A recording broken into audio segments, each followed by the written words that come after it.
Look, I don't know how your family reunions go, but mine ended with me doing 5 years in a maximum security prison on a volcanic island in the middle of the Pacific Ocean. Let me back up. I'm Lin Yen, the real young master of the Lin family. Except for 15 years, some other kid named Lin Che was living my life while I was rotting in the countryside eating dirt and suffering. Then my biological parents finally found me. I thought, wow, they must feel so guilty. They're probably going to spoil me rotten. Nope. Turns out Lin Che went drunk driving overseas and hit somebody. And my loving mother, the woman who birthed me, looked me dead in the eyes and said, "You're used to suffering anyway. Prison might actually be an upgrade for you." Mother of the year. So they shipped me off to Blackstone Island prison to take the fall. 10,000 armed guards. 1,000 snipers. This place makes Alcatraz look like a daycare center. But here's where it gets interesting. This prison, it's secretly a retirement home for 100 hidden masters. Like world-shaking, mountain-splitting, reality-bending legends. And they took one look at me and went, "Oh, sick. This kid's body is basically a cheat code. Let's teach him everything." 5 years later, I learned every single skill from all 100 masters. Medicine? Got it. Martial arts? Easy. Fortune-telling? Yep. I'm basically a human Swiss Army knife. So today's my release day, and I'm going around saying goodbye to all my teachers. 99 of them are lined up like I'm some kind of god walking out. Meanwhile, my medicine teacher tries to warn me about something, but the Taoist fortune teller shuts him up. His love stars are blazing today, the old man says, stroking his beard like he's dropping the world's most ominous fortune cookie. Anyway, my last goodbye is to master number 100, Pei Yuhan. The mysterious one. She's a woman who wears a bamboo hat and a black veil at all times. Never spoken a single word in 5 years. The other 99 masters bow to her. She's that powerful. All she ever did for me was secretly send me little bursts of yin energy whenever my body's yang energy went haywire. So I walk into her stone room to say goodbye, and that's when my body decides to have a full meltdown. My blood starts boiling. Literal dragon roars inside my meridians. 9 invisible yang dragons are doing parkour through my veins. My skin turns red. I'm burning alive from the inside. This is my special constitution, the 9-dragon pure yang body. Cool name. Terrible side effects. If I don't get some yin energy to balance it out right now, I either lose all my powers or I literally explode. And my body, operating on pure survival instinct, launches me straight at the only source of yin energy in the room. My master. She sighs, takes off her hat and veil for the first time, and underneath, the most devastatingly beautiful face I have ever seen. She doesn't push me away. She could flick me into orbit if she wanted to. She doesn't. So, yeah, that happened. Afterwards, I come back to my senses, see the evidence of what just went down, and I grab her hand like a gentleman. "Master, I will take responsibility." She yanks her hand away. "Get out." But I said get out. Don't come back until you reach Martial Emperor realm. Don't ever tell anyone about today, or I will personally kill you. Now, any sane man would run. I kissed her, full on the lips, and she didn't kill me. She could have. She didn't. That's basically a love confession in Ice Queen language. So I went for round 2. Because look, round 1 happened while I was unconscious. That's a ripoff. I deserve the full experience. 1 hour later, I looked her dead in those cold, beautiful eyes and said, "I'm never calling you master again. Next time we meet, I'll be strong enough to make you mine." Walked out like a boss. Behind me, I heard her whisper something sad about nobody being able to save her. Filed that under problems I will solve later. 3 hours later, I'm on a luxury cruise ship heading back to Daxia, standing on the deck, wind in my hair, replaying events in my mind. When I hear screaming from a VIP cabin, I kick open the door. 2 absolutely stunning sisters are drugged and pinned on a couch, barely conscious. And standing over them, a bunch of foreign muscleheads unbuckling their belts, with a camera set up. Now normally, I mind my own business. But these are Daxia women. On a Daxia ship, being attacked by foreign scumbags. That's a NO for me. You're in MY country's waters now. You think I'm gonna let you animals pull this? One guy swings a beer bottle at my head. I backhanded him so hard his 250-pound body flew through the wooden door and into the ocean. The rest grabbed knives and bottles. I flicked some silver needles and pinned every single one of them to the walls like butterflies in a display case. Last guy standing pulls out a gun, points it at me, tells me to kneel and shine his shoes. I smiled. I'm guessing your gun has no bullets. He rage fires. Click, click, click. Nothing. I opened my palm and let all his bullets rain onto the floor. Took him while he wasn't looking. He peed himself. Called me a devil. I put him to sleep with one punch. Then the sisters grabbed me from behind, clinging on, eyes glazed, barely holding on to their last shred of sanity. Save us. I'll pay you anything. I raised an eyebrow. You sure you want me to save you? Please. All right, fine. And I started taking off my shirt. Look, they were drugged. The only cure is, well, don't look at me like that. I'm the victim here. This is the second time today my body has been drafted into emergency medical service without my consent. Being the protagonist is exhausting.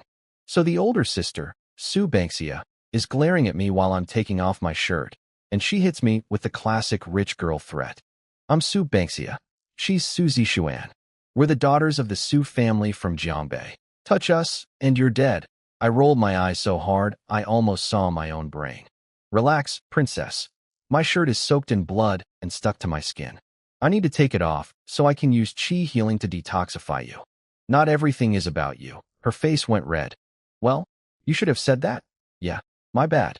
Next time I'm saving someone from being drugged and assaulted, I'll submit a PowerPoint presentation first. So I grabbed the younger sister Zishuan's wrist and started channeling my energy to purge the nerve toxin out of her body. She's squeaking, ow, ow, ow, and weakly slapping my arm like a kitten fighting a bear. Meanwhile, Big Sis is screaming, "Let go of my sister." I'm pushing the poison out through her meridians. Unless she wants to be a vegetable for the rest of her life. Shut up and let me work. Lies. Then Zishuan stands up, fully recovered, and goes, "Sis." He's telling the truth. I feel amazing. Banksia's face went through about 14 emotions in 2 seconds. Meanwhile, her poison was hitting critical levels, sweating buckets, about to have her entire nervous system fried. I held out my hand. Wrist. Now, your choice. She fought with her pride for about 3 seconds, then survival instinct won. She gave me her wrist. Few minutes later, both sisters are fully cured. I light up a cigarette because I earned it, and casually said, "So, about that money you promised. My bank account number is, you were so rough with us, and now you want money." Zishuan snapped. Oh. So that's how it is. I walked straight to the cabin door, leaned out, and screamed at the top of my lungs. Hey everybody, come look. The famous Sue family daughters are refusing to pay their debts. Come see the most shameless people on this ship. You. Zishuan's chest was heaving so hard I thought she was going to pass out again. From rage this time. Banksia, the calm one, just sighed, pulled out a bank card, and handed it over. There's $1 million on this. Pins on the back. I pocketed that card immediately. See? Was that so hard? I'm Lin Yen. I keep things simple. Favor for favor, debt for debt. You think I wanted to get involved in your mess? I did it for the paycheck. Zishuan looked like she wanted to strangle me. 1 minute, I'm some unbeatable martial arts god. The next, I'm haggling like a street vendor over 1 million yuan. The whiplash was killing her. Banksia tried to hire me as their bodyguard.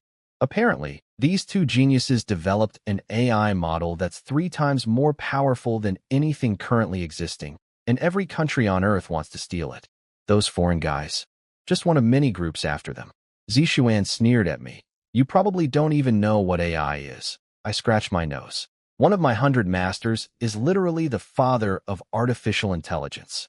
The half-finished AIs he casually tossed out became the most fought-over tech on the planet. His real work?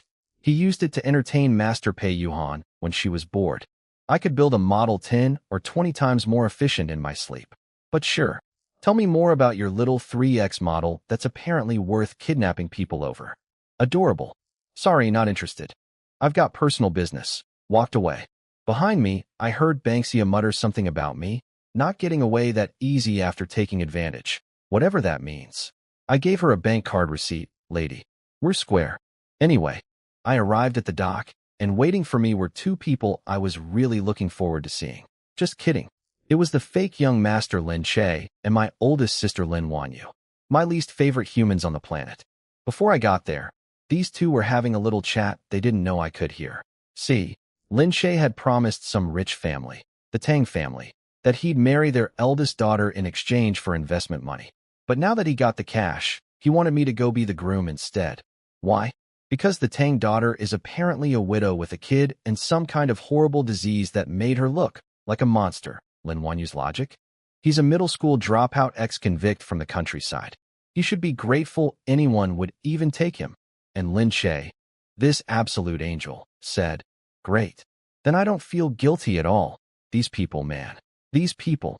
So I walk up, still wearing my prison clothes because nobody thought to bring me a change of outfit. They looked at me like I was something stuck to their shoe, but then switched to fake smiles because they needed something from me. Lin Shay grabbed my hands, all warm and cuddly. "Big bro, 5 years. We missed you so much. Remember what I promised? Take the fall for me, and I'll set you up for life." Well, I kept my word. I found you a wife. A rich family's daughter. You'll live like a king. I raised an eyebrow. You also promised you'd take care of me inside prison. Funny how I didn't see your face once in 5 years. His smile froze like someone hit the pause button. Lin Wanyu jumped in with zero patience. The prison was overseas. We're busy people. Who has time to visit? Then she shoved a marriage contract in my face. Sign this. Go marry the Tang girl and live your happy little life. Today is Lin Shay's celebration banquet. Important guests are waiting. Stop wasting everyone's time. I took the marriage contract, looked at it, and tore it into confetti. Sorry, not interested. Lin Wanyu was about to explode, but Lin Shay stopped her with a look that said, "Let mom and dad persuade him later."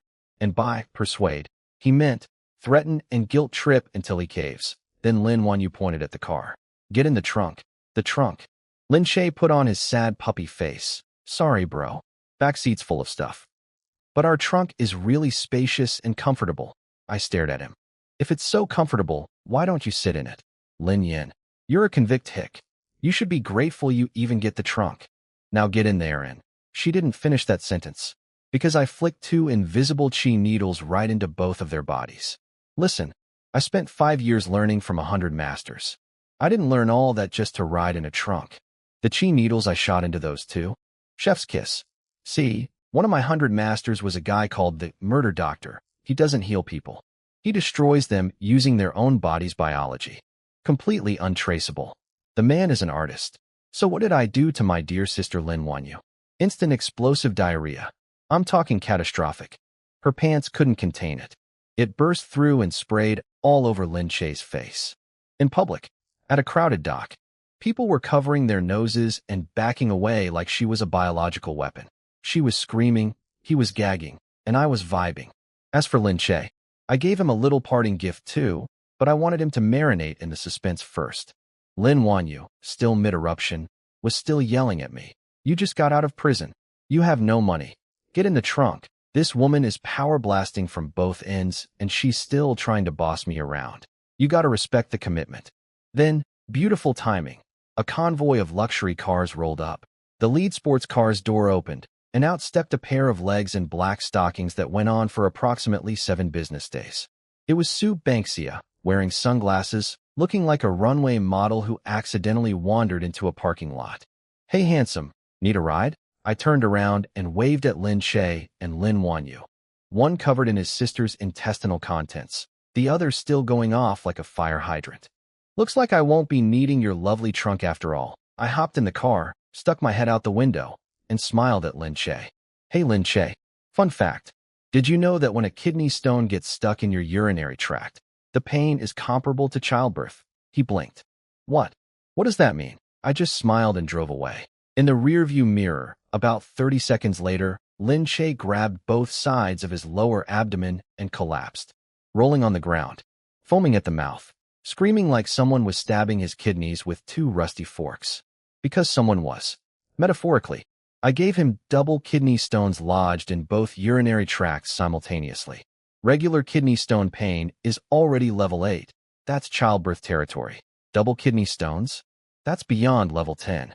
That's pain that doesn't even have a number. And if he doesn't get treated fast? Kidney failure. Both sides. I laughed so hard the car shook. So Sue Banksia dropped me off at the Lin family mansion. I walked in, and the first thing I saw was the only person in this entire family who ever treated me like a human being. Wangma, the family housekeeper. The woman who gave me every scrap of warmth I ever experienced in this house. And some woman in a designer cheapao was beating her. Wang Ma's face was swollen, blood on her lips. This woman, Ma Yurong, was kicking her in the chest and stomach with stiletto heels. Over and over, Wang Ma was coughing up blood, too terrified to even cry. What happened? Wang Ma accidentally bumped into her and got tea on her dress. A dress that cost over 1,000,000 yuan, apparently. Nobody was helping. Nobody dared. Because this Ma Yurong is the wife of Su Changlong, the Dragon Lord, chairman of Long Dragon Group. The entire party happening today was because Lin Che landed a 100,000,000 yuan deal with his company. 90% of the guests were here because of Su Changlong's face. So everyone just watched while this woman tried to stomp out Wang Ma's eyes with her heel. Nope. I caught her wrist mid-swing and squeezed until she yelped. Kneel. Apologized to Wang Ma. Now, you, what did you just say to me? Slap. I smacked her so hard her cheek inflated like a balloon. I said kneel and apologize. Do I need to use smaller words? Everyone around me was losing their minds. That's Dragon Lord's wife. Are you insane? Kneel and beg before he gets here. Right on cue. The man himself showed up. Su Changlong. Mid-50s, expensive suit, dangerous aura. He was holding 2 little kids by the hand and a baby in his arm. His wife threw herself at him crying. This thug hit me. Destroy him, or I'm taking the kids to my mother's house forever. Su Changlong walked up to me.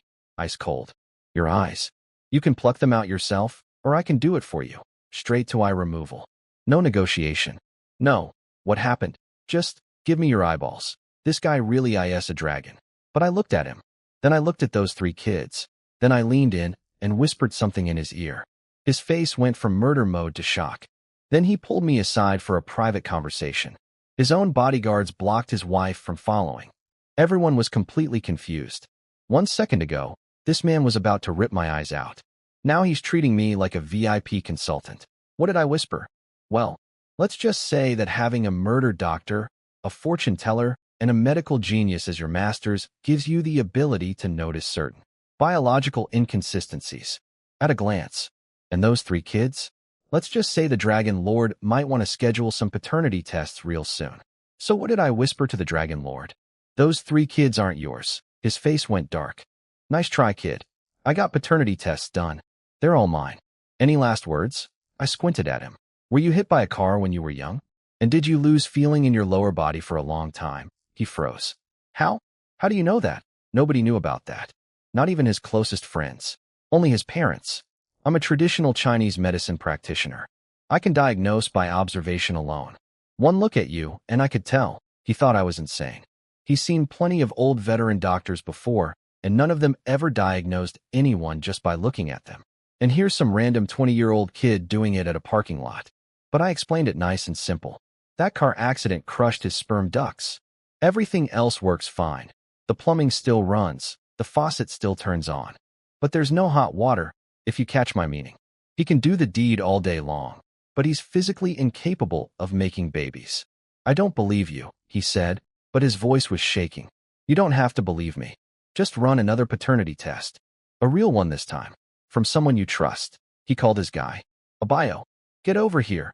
30 minutes later, Su Changlong was holding a fresh paternity report, and his eyes were redder than the devil's sunburn. Not one of those 3 kids was his.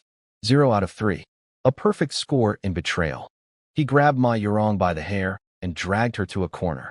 You gave me green hats. She saw the test results and went into full panic mode. Honey, listen to me. They really are your daughters. If even one of them was mine, I wouldn't be this mad. 3 kids. None of them mine. I could cosplay as a teenage mutant ninja turtle right now without needing a costume. That's actually a pretty creative insult for a guy having a mental breakdown. Then she hit him with the audacity play. Blood doesn't matter. Other infertile men adopt. The girls call you daddy. That makes them yours, ma'am. Ma'am, you didn't adopt. You cheated. Multiple times. With apparently multiple men. Those are different things. Then Abayo came back, swallowing nervously. B-boss. The hospital just called. They wanted to congratulate you. Your wife is pregnant with number 4, at $%. Honey, I promise this one is yours. I swear. Get her out. And take those kids with her. I don't want to see any of them again. After she was dragged away, the Dragon Lord deflated like a sad balloon. Then he looked at me with genuine gratitude. Kid, thank you. I would have been raising someone else's children my whole life. No big deal. When I told him my name, his jaw dropped. Wait, you're the Lin family kid who went to prison? I told him the whole story. His reaction was priceless. Your parents made their real son take the fall for a fake son? That's even more messed up than my situation. At least my wife's betrayal makes biological sense. Your family is just stupid. Hard to argue with that logic. We hit it off. He wanted to become sworn brothers. I liked his energy, so I agreed. Brother, from now on, anyone messes with you, they answer to me. Then I dropped the bonus round on him. By the way, big bro, your infertility? I can fix it. His eyes went wide. You just told me it was untreatable. Untreatable for normal doctors. I'm not a normal doctor. How long would it take? 1 needle. I pulled out a 3-inch silver needle, hit 2 acupuncture points, channeled my chi, and cleared the blockage that had been sitting there for decades. He felt the warmth rush through his lower abdomen, and his whole body relaxed. Bro, I can feel it. Something opened up down there. If your partner's healthy, you'll have good news within 3 months. And based on what I'm seeing, it'll probably be a boy. This man, the Dragon Lord, feared by entire cities, almost knelt before me with tears streaming down his face. He's the last of 3 generations of only sons. The pressure for a male heir was crushing him. If it's true, my son is calling you godfather. I went inside the mansion after that. And here's the part that really punched me in the gut. My biological parents, Lin Fuxing and Yang Yuxia, heard someone arrived and assumed it was their precious Lin Che. Oh, wonderful, he must have convinced that waste to sign the marriage contract. A convict marrying an ugly widow. Perfect match. He should be grateful. They were laughing. Then they saw it was me, and their smiles died. Where's Cheer and your sister? I shrugged. One crapped herself into a coma at the dock. The other is in the hospital screaming because of kidney stones. They're probably both in the ER by now. What? Quick, get the car. I need TOCC. Both of them scrambled like the house was on fire. Not a single question about me. Not, how was prison? Not, are you okay? Not even a, welcome home. Their real son does 5 years in a hellhole. Nothing. The fake son gets a tummy ache. National emergency. Love is real obvious when you know where to look. Then, against all odds, Lin Che actually showed up, limping, with a urine bag strapped to his body, filled with blood.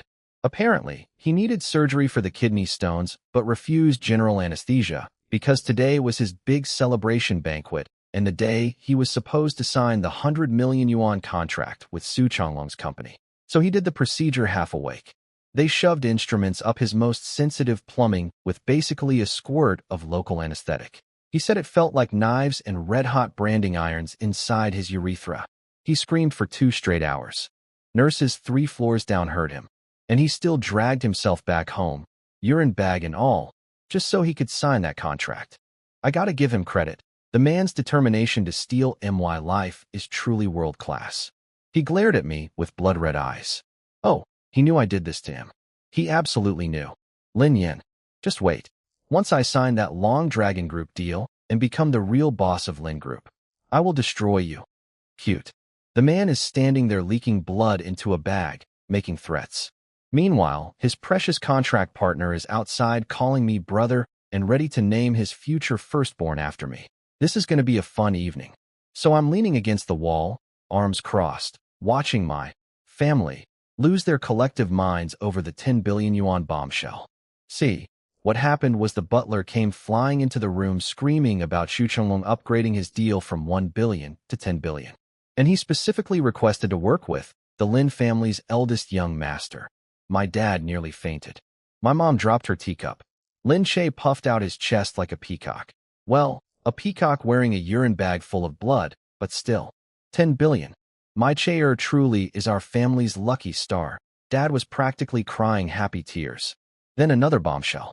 A squad of men in black suits walked in carrying giant redwood chests. From the Su family. The Jiangbei Su family. A commercial empire literally 100 times bigger than Lin Group. They opened the chests. Jade artifacts worth over 100 million. Rare medicinal herbs. The whole room lit up like a jewelry store. The Su family messenger smiled and said, Miss Su sends her regards. She says a dragon has emerged from the Lin family.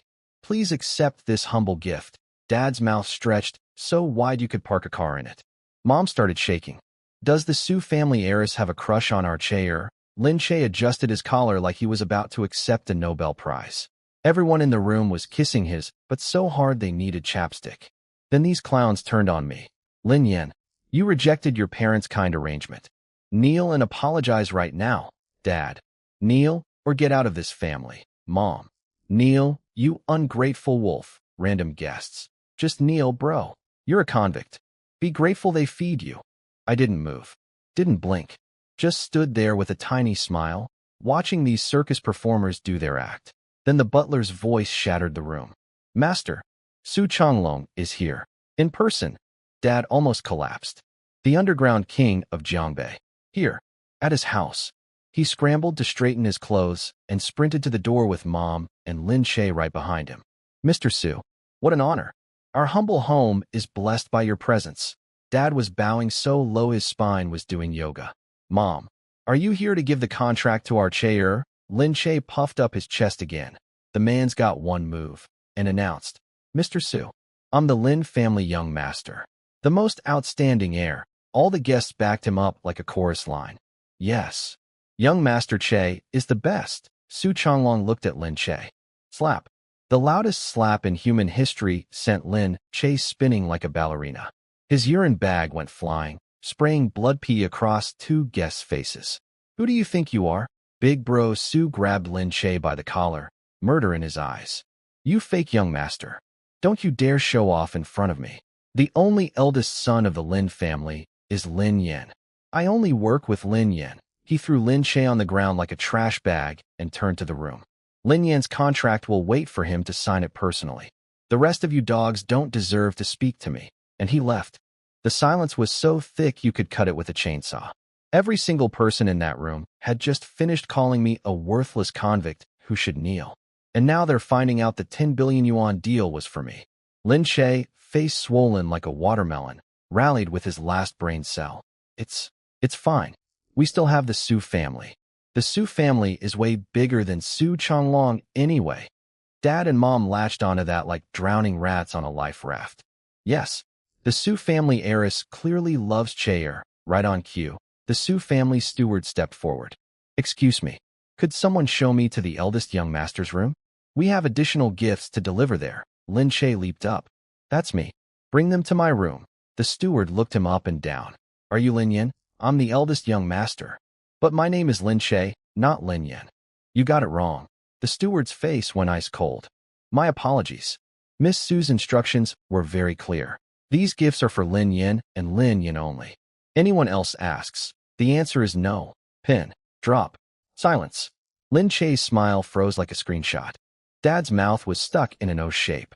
Mom was strangling her handkerchief like it owed her money. Both the 10 billion deal and the Su family gifts were for me. I peeled myself off the wall, strolled over, took the gift list from the steward, and tucked it in my pocket. Tell Miss Su I said thanks. Of course, young Master Lin. Farewell. I walked out that front door without looking back. Behind me I could hear Lin Che screaming, Mom wailing, Dad roaring. A beautiful symphony of regret. Neil? Maybe in your next life.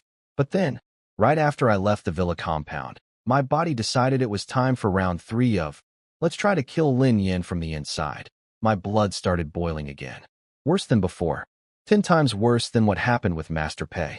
The 9 young dragons in my meridians were going absolutely berserk, trying to tear me apart from the inside out. Are you kidding me? It hasn't even been 1 day, my skin went red. My veins were popping out of my forehead. My vision was going dark. If I didn't find a source of pure Yin energy in the next few minutes, my body would literally explode. Then I felt it. A faint wisp of cold energy drifting from the east. Pure Yin Qi. The strongest I'd ever sensed. I bit through my own lip and sprinted toward it like a man possessed. Every step felt like my insides were being shredded, but that Yin energy was getting stronger, pulling me forward like a lighthouse in the dark. I stopped in front of a massive luxury hotel. The energy was coming from inside.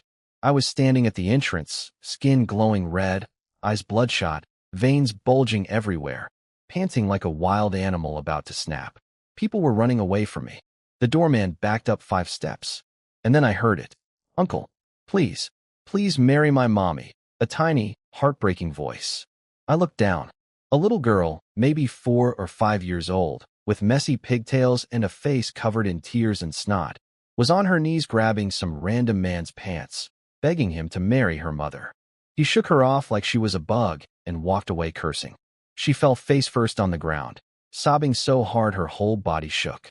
Then she picked herself up, stumbled to the next man walking by, and started begging all over again. "Uncle, please, marry my mommy, please." And me, standing there with 9 dragons trying to rip me apart from the inside, running on borrowed time before I explode. I just watched this tiny girl beg strangers to love her mom. Universe, I gotta ask, is my life a novel? Because the dramatic timing is absolutely ridiculous. So I'm standing there, 9 dragons trying to barbecue me from the inside, when a middle-aged guy shakes off the little girl like she's a piece of gum stuck to his shoe. Get lost. Everyone knows your mother Tang Xuejian looks like a monster.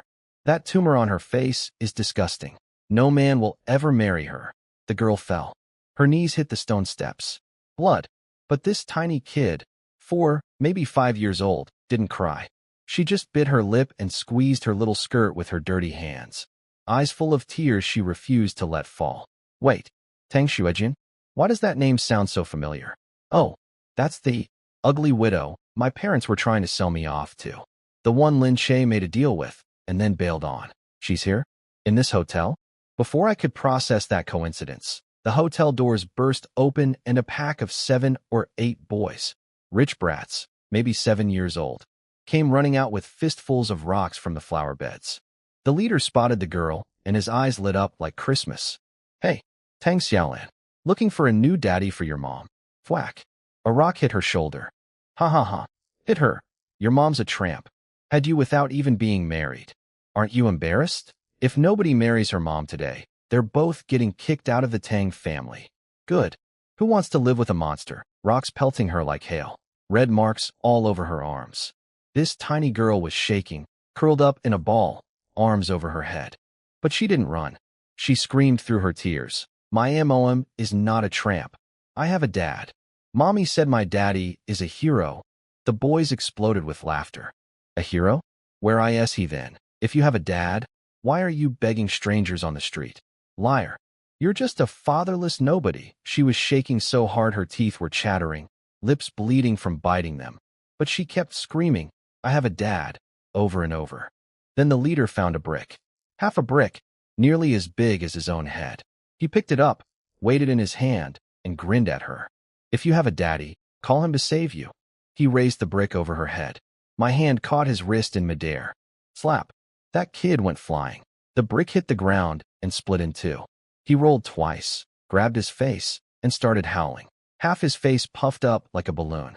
I looked down at him. My eyes were still blood red from the young dragon situation, so I probably looked like an actual demon. Throwing a brick at a little girl's head. Real impressive, tough guy. This kid, face swollen, snot everywhere, still had the audacity to say, "My dad never hit me like that." "Do you know who my dad is?" Slap.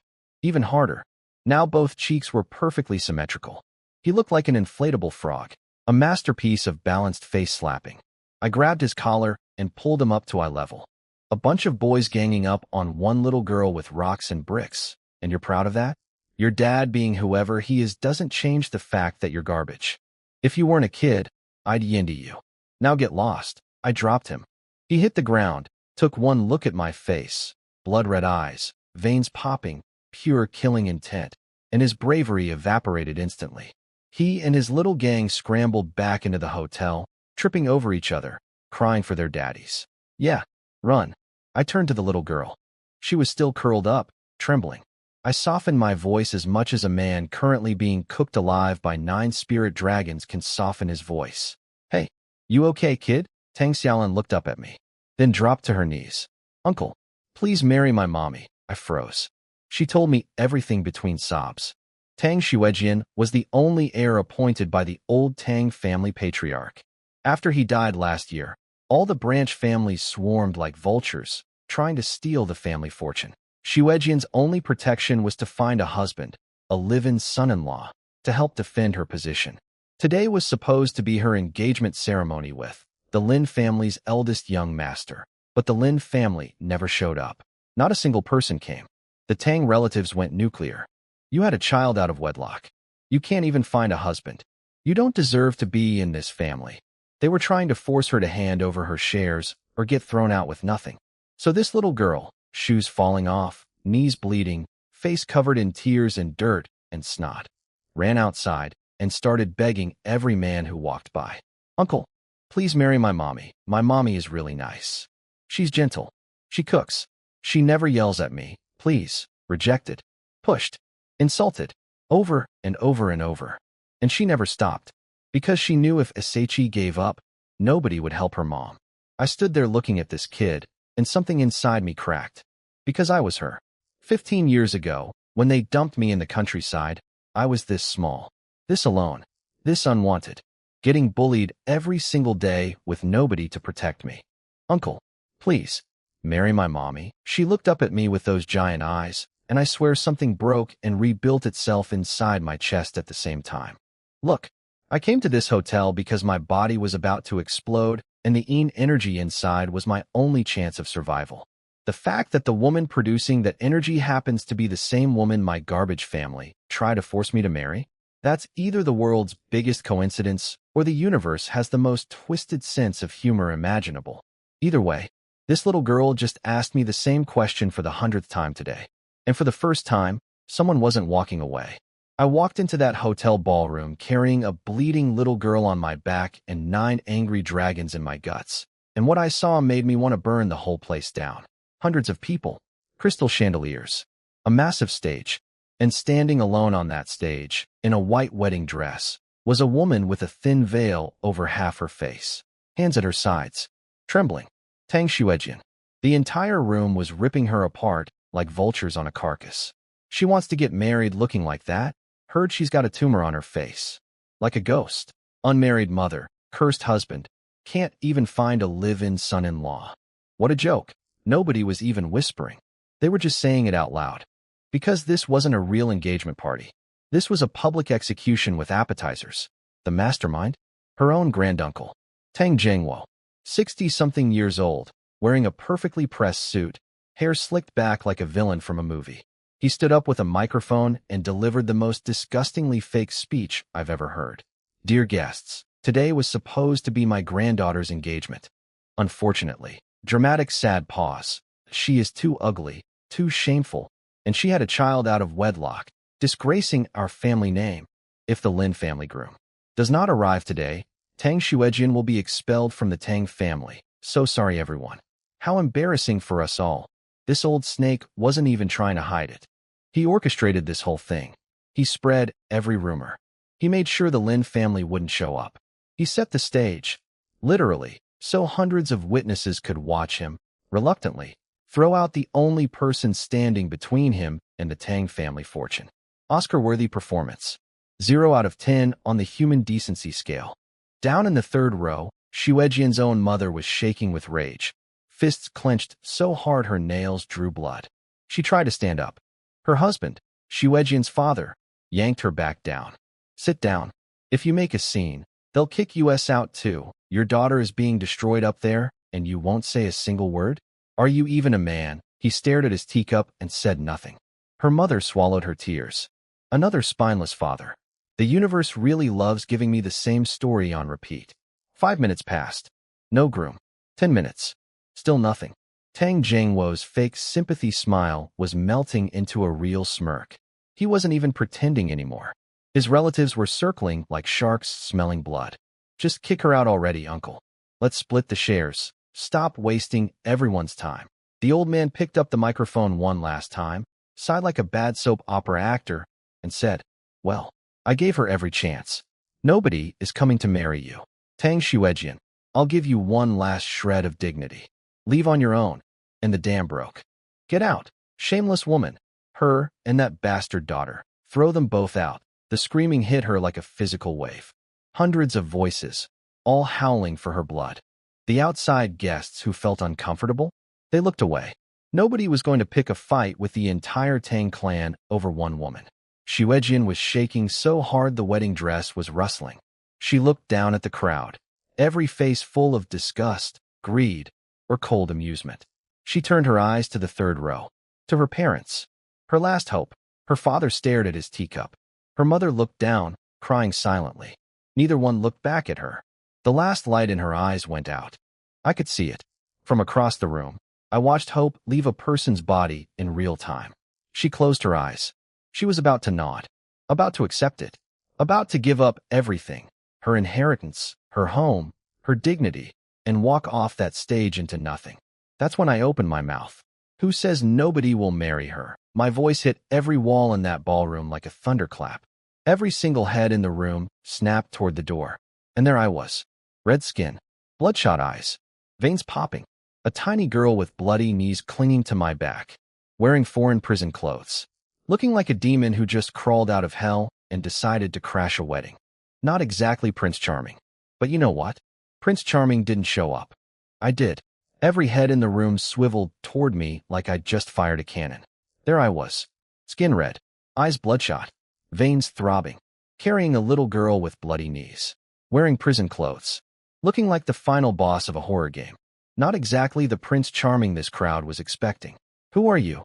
Tang Zhengwo barked from his throne of lies. I set Xiaolan down and stood in the middle of the ballroom. Lin family eldest son, Lin Yan, for words, dropped like a grenade. The room erupted. He actually came. He's willing to marry into her family.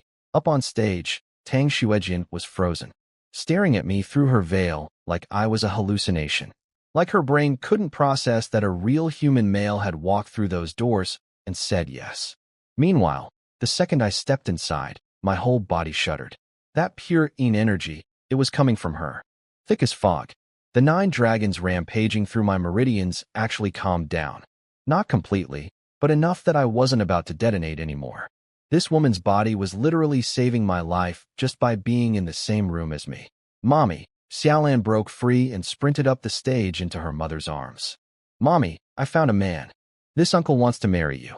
He beat up the bad guys for me. Xuejian held her daughter, saw the dried blood on her knees and the rock bruises on her arms, and started shaking with a different kind of pain. After a long moment, she looked at me through the veil, terrified and hopeful at the same time. You really want to marry me? I smiled and gave her a little bow. Hello, Miss Tang. First time meeting you. I'm your husband. Looking forward to working together. Dead. Silence. Everyone was staring at me like I'd volunteered to jump into a volcano. Behind the scenes, old man Tang Zhengwo was furious. He hissed at the guy next to him.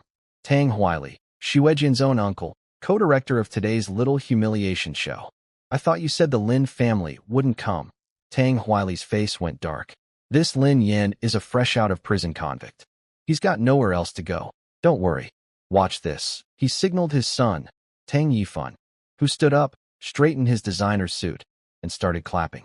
Slow, loud, sarcastic. Clap, clap, clap. What an amazing man. Knowing full well that my dear cousin had a child out of wedlock, killed her own husband with her cursed fate, and has a face like a monster, and he still came. I'm truly humbled. Every word was a knife aimed at Xuejian. He wasn't complimenting me. He was listing every piece of ammunition in front of hundreds of witnesses, daring me to reconsider. Then Uncle Tang Huili stood up with his kindly old man act. Young man, perhaps you haven't actually seen Xuejian's face yet. Well, she doesn't look human, frankly.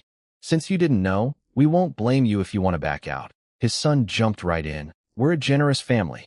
If you want to leave, we'll even give you money for your trouble. Father-son tag team. Perfectly rehearsed. Their whole strategy was simple.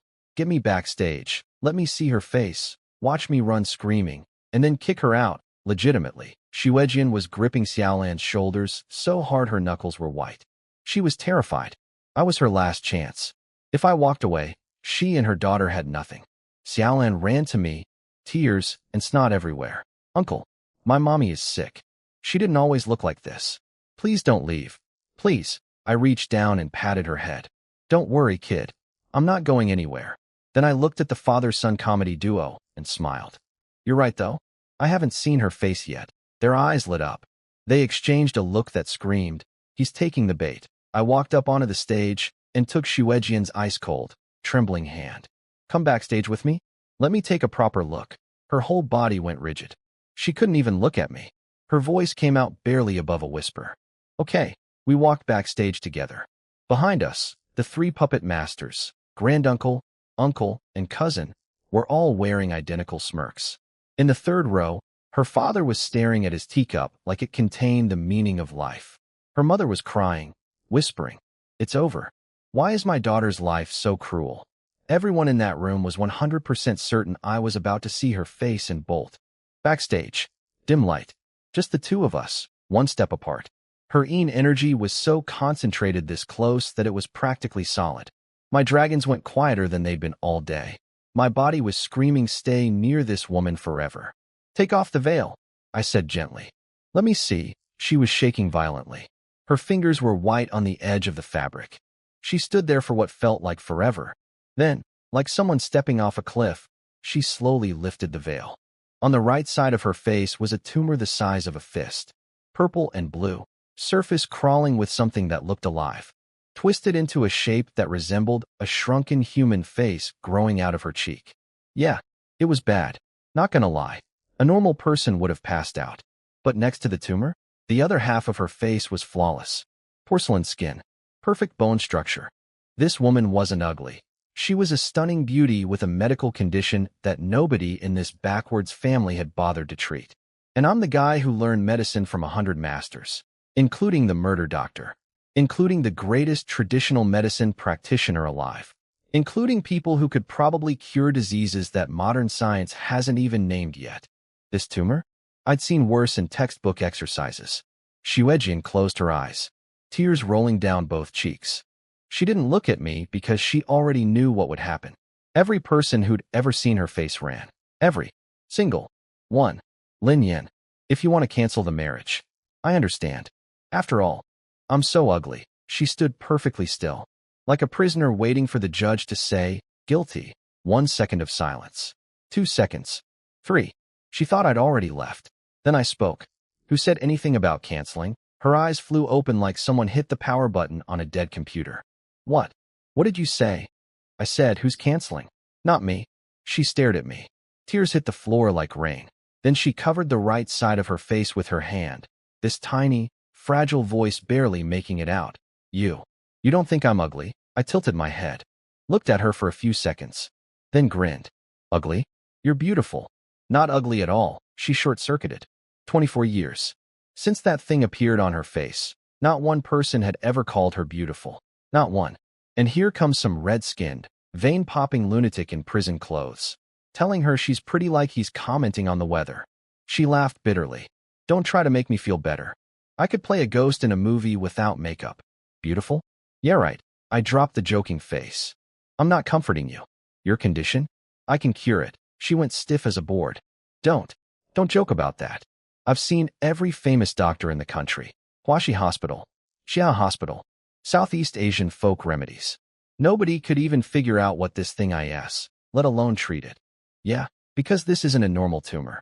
This is a mutant flesh growth caused by an ultra-rare lethal poison that fused with her bone marrow and blood.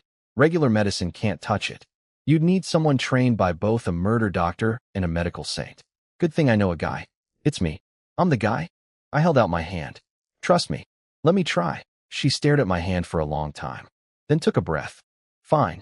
It can't get any worse. The most depressing consent I've ever heard, but I'll take it. I sat her down on a couch, pulled up a chair right in front of her, and placed 2 fingers on her wrist to take her pulse. Steady pulse.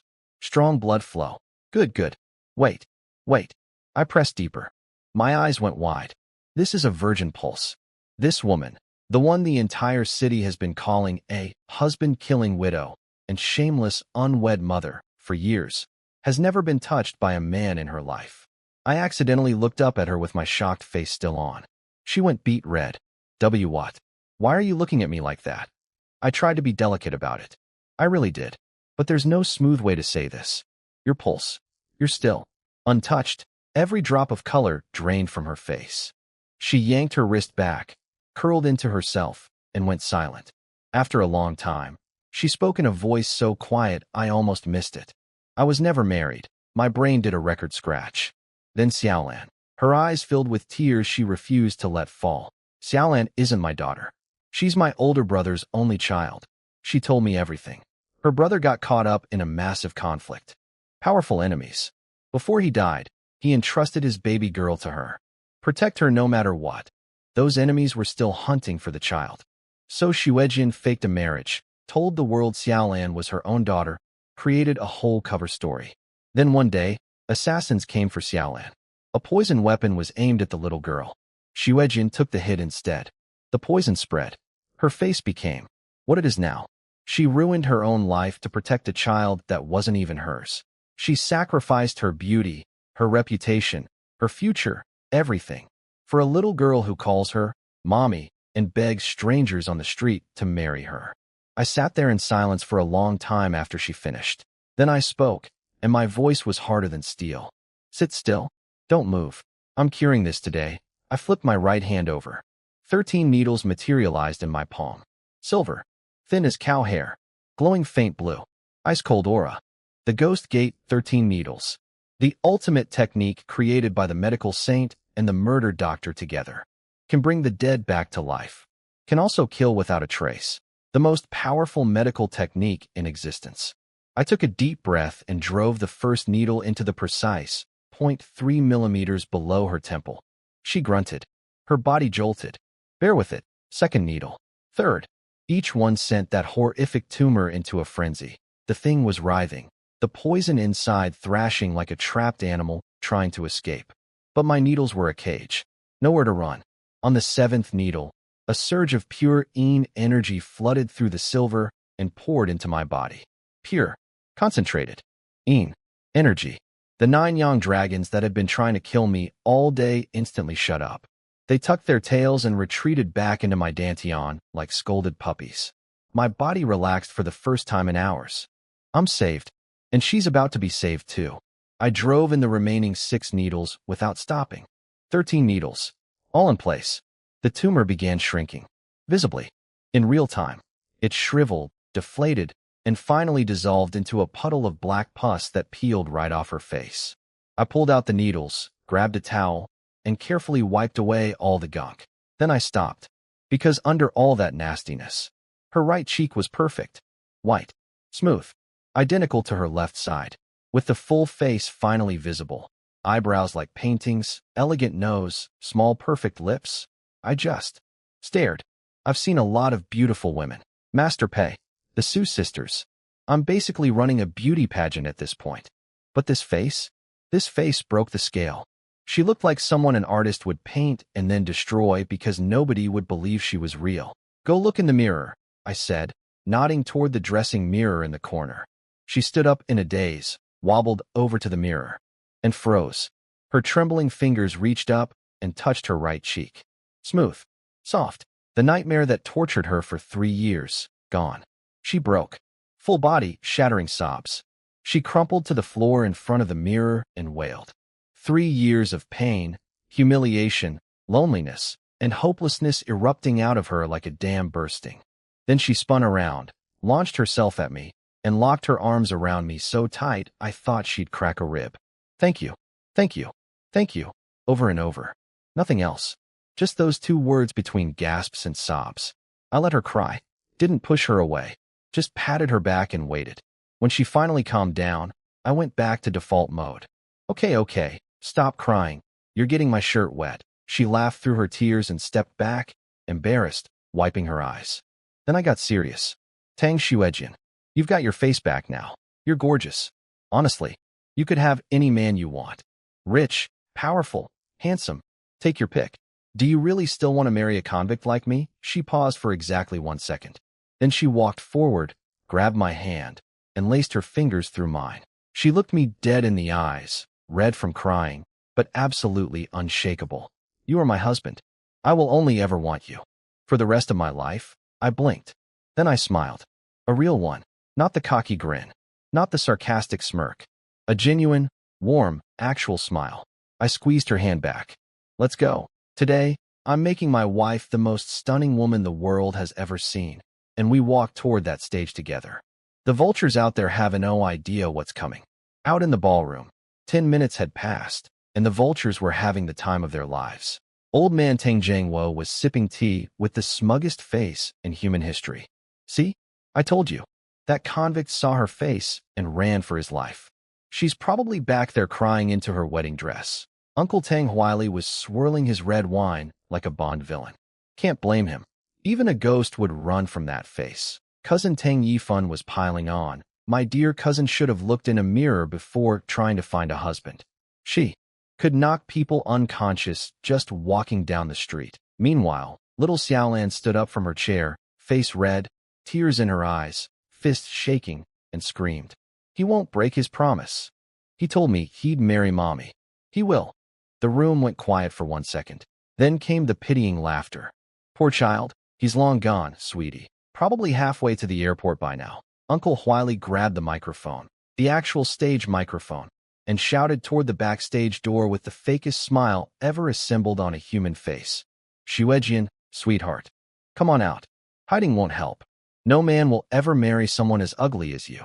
Stop embarrassing our family. His voice boomed through every speaker in the ballroom. Class act, this guy. Real gentleman. That's when the backstage door opened. Click. Every head in the room snapped toward it. And there I was, walking out, still holding Xuejian's hand. Silence. He didn't run. What the hell? Is this convict brain damaged? Uncle Huili's smile froze for half a second, but the old fox recovered fast. He walked toward me with his arms open, dripping fake warmth. Oh, Lin Yan, you're back. I thought you were coming out to officially announce the cancellation. You know, say it publicly so there's no confusion later.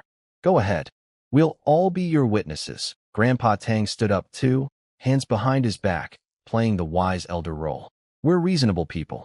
We should have told you about Xuejian's condition up front. If you want to cancel, we completely understand. It's only natural. These two had paved the road so perfectly. In their minds, the only reason a broke convict would come back after seeing that face was to politely say, no thanks, in front of everyone. Then they'd strip Xuejian of her shares, kick her out, and split the fortune. Checkmate. Game over. Easy win.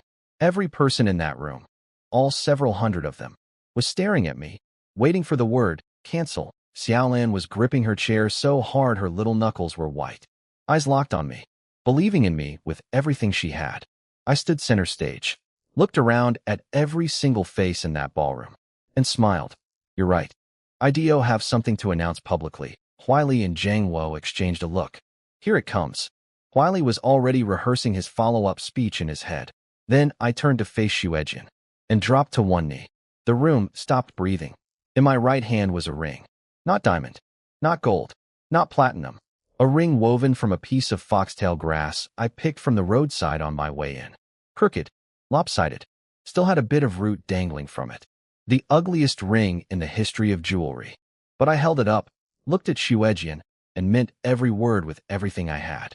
Xuejian, will you marry me? Dead silence. You could hear dust particles landing. Behind that veil, her tears were already soaking through the fabric.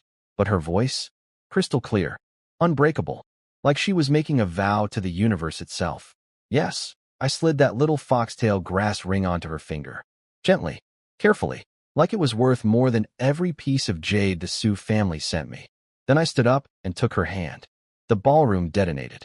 He proposed, with grass? He's not scared of the face? I asked this man insane. In her corner, Xiaolan burst into tears and started clapping so hard her little hands turned red. I told you. I told everyone. He keeps his promises. Her grandma Li Xinru collapsed into sobs, shaking so hard she couldn't stand. Her grandpa Huiran finally, looked up, jaw on the floor, eyes full of shock. And at the main table, Tang Jiangwo's face went dark as a thundercloud. Tang Huili looked like he'd swallowed a live eel.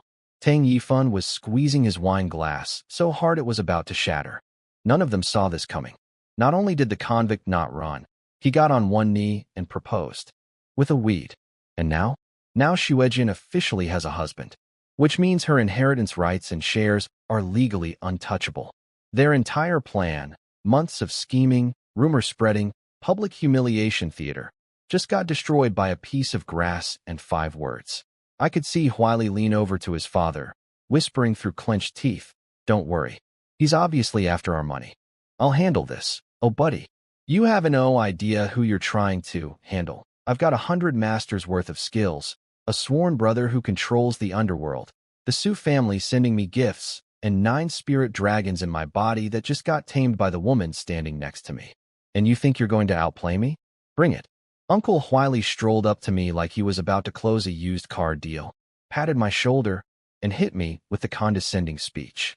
"Lin Yan, I get it. You just got out of prison. Nowhere to go. You need a roof and some food. But marriage is a big decision. How about this? We'll give you some cash as compensation for our little misunderstanding about Xuejian's appearance. Take the money, walk away with dignity. Everybody wins." His son Tang Yifan chimed in with his arms crossed. "Even if you marry her, she's about to lose all her shares anyway. She can't give you money. Don't waste your time, bro." I shook my head and laughed. "I'm marrying Xuejian because I want to. Money has nothing to do with it." Huili actually burst out laughing. "From the heart? You expect me to believe that after seeing her face?" "Come on," I shrugged. "I saw her face. That's exactly why I want to marry her. Thanks for giving me such a beautiful wife." The whole room cracked up. Yifan nearly spit out his drink. "Are you blind? Her? Beautiful." Grandpa Tang stood up with his concerned elder face on. "Son, the whole city knows what Xuejian looks like. Take a real look before you regret it." Hundreds of guests were howling with laughter. "This guy must be legally blind. He'd say anything for money. A convict with eye problems. Classic." Then Grandpa Tang got what he thought was a brilliant idea. "Lin Yan, if your eyes work so well, then remove her veil. Let everyone here decide if she's ugly or not." The room went electric. This was the entertainment they came for. Humiliate the monster bride on live television. Well, live ballroom. I smiled. "Sure. Everyone, help me out. Take a good look and tell me if my wife is ugly." I turned to Xuejian. She was trembling behind the veil, terrified. I gave her a tiny nod. Then I reached out, pinched the edge of the white fabric, and lifted. The veil came off. The spotlight hit her face, and the entire ballroom hit the pause button. Every single laugh froze mid-ha. Every smirk locked in place. Every mocking mouth hung open. Because standing under that light was the most beautiful woman any of them had ever seen in their lives. Flawless skin glowing white under the chandelier. Perfect eyebrows. Elegant nose. Full lips. Every feature arranged in a combination so devastating it made every celebrity, every model, every actress look like a rough draft. The tumor was gone. 3 seconds of absolute silence. Then the room exploded. "What the? That's Tang Xuejian. Where did the tumor go? I have never seen a woman this beautiful." People were standing on chairs, craning their necks, shoving each other to get a better look. You'd think a UFO landed on stage. At the main table, Huili launched out of his chair like he'd been electrocuted. All color drained from his face. "How? Where's the tumor?" Yifan's jaw was hanging so low a family of birds could have nested in it. Grandpa Tang was gripping his armrests so hard his knuckles went white. His brain was short-circuiting trying to understand what just happened. That's why the convict didn't run. That's why he called her the most beautiful woman in the world. Because she is. Xiaolan rocketed onto the stage like a tiny missile and tackled her mom. "Mommy, your face is better. You're so pretty." Xuejian stroked her daughter's hair, then stood tall, looked directly at the 3 stooges, and spoke with a backbone I could tell she hadn't used in years. "Granduncle, uncle, I have a husband now. My disease is cured. What possible reason do you have to kick me out?" Silence from the main table. Tang Zhengwo's face looked like he was chewing on a wasp. He hissed at Huili through his teeth. "We cannot let her stay."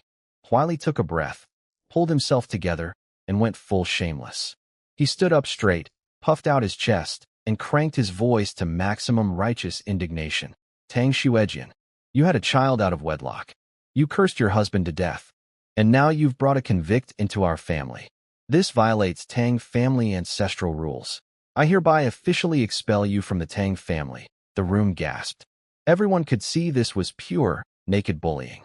Zero logic. Zero justification. Just raw power grab with the thinnest possible disguise. But nobody said a word. Because who's going to challenge the Tang family? Xiaolan grabbed my hand, face burning red. Uncle, he always bullies mommy. Can you teach him a lesson? Please. Xuejin pulled her back. Lan, don't. Don't cause trouble. She looked at me with those sad, resigned eyes. In her mind, I was just a broke ex-convict. How could she expect me to fight the entire Tang clan for her? She'd already gotten more than she ever hoped for. A husband, a healed face. She took Xiaolan's hand and whispered, "Come on, sweetie. Let's go, slap." A sound so loud it rattled the chandeliers. Every head in the room whipped toward the source. Guess whose hand was still in the follow-through position? Spoiler, mine. Uncle Huili flew sideways like he'd been hit by a city bus. 2 meters through the air. Slammed into the floor. Blood leaking from his mouth.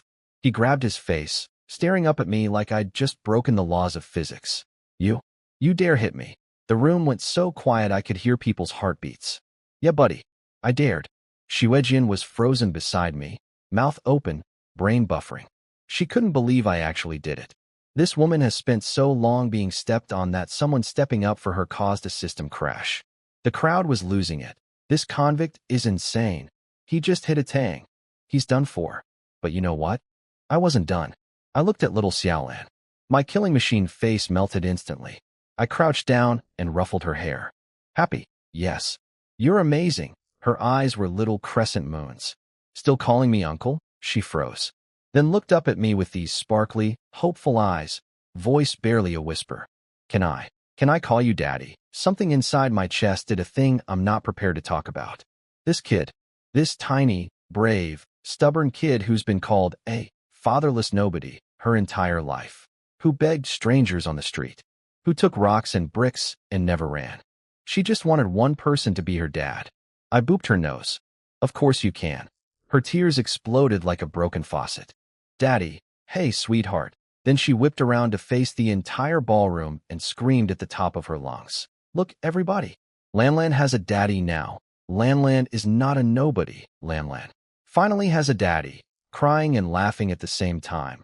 This tiny voice echoing through the chandelier-lit hall, and I swear every single person in that room felt their heart crack a little. Xuejin turned away to secretly wipe her tears.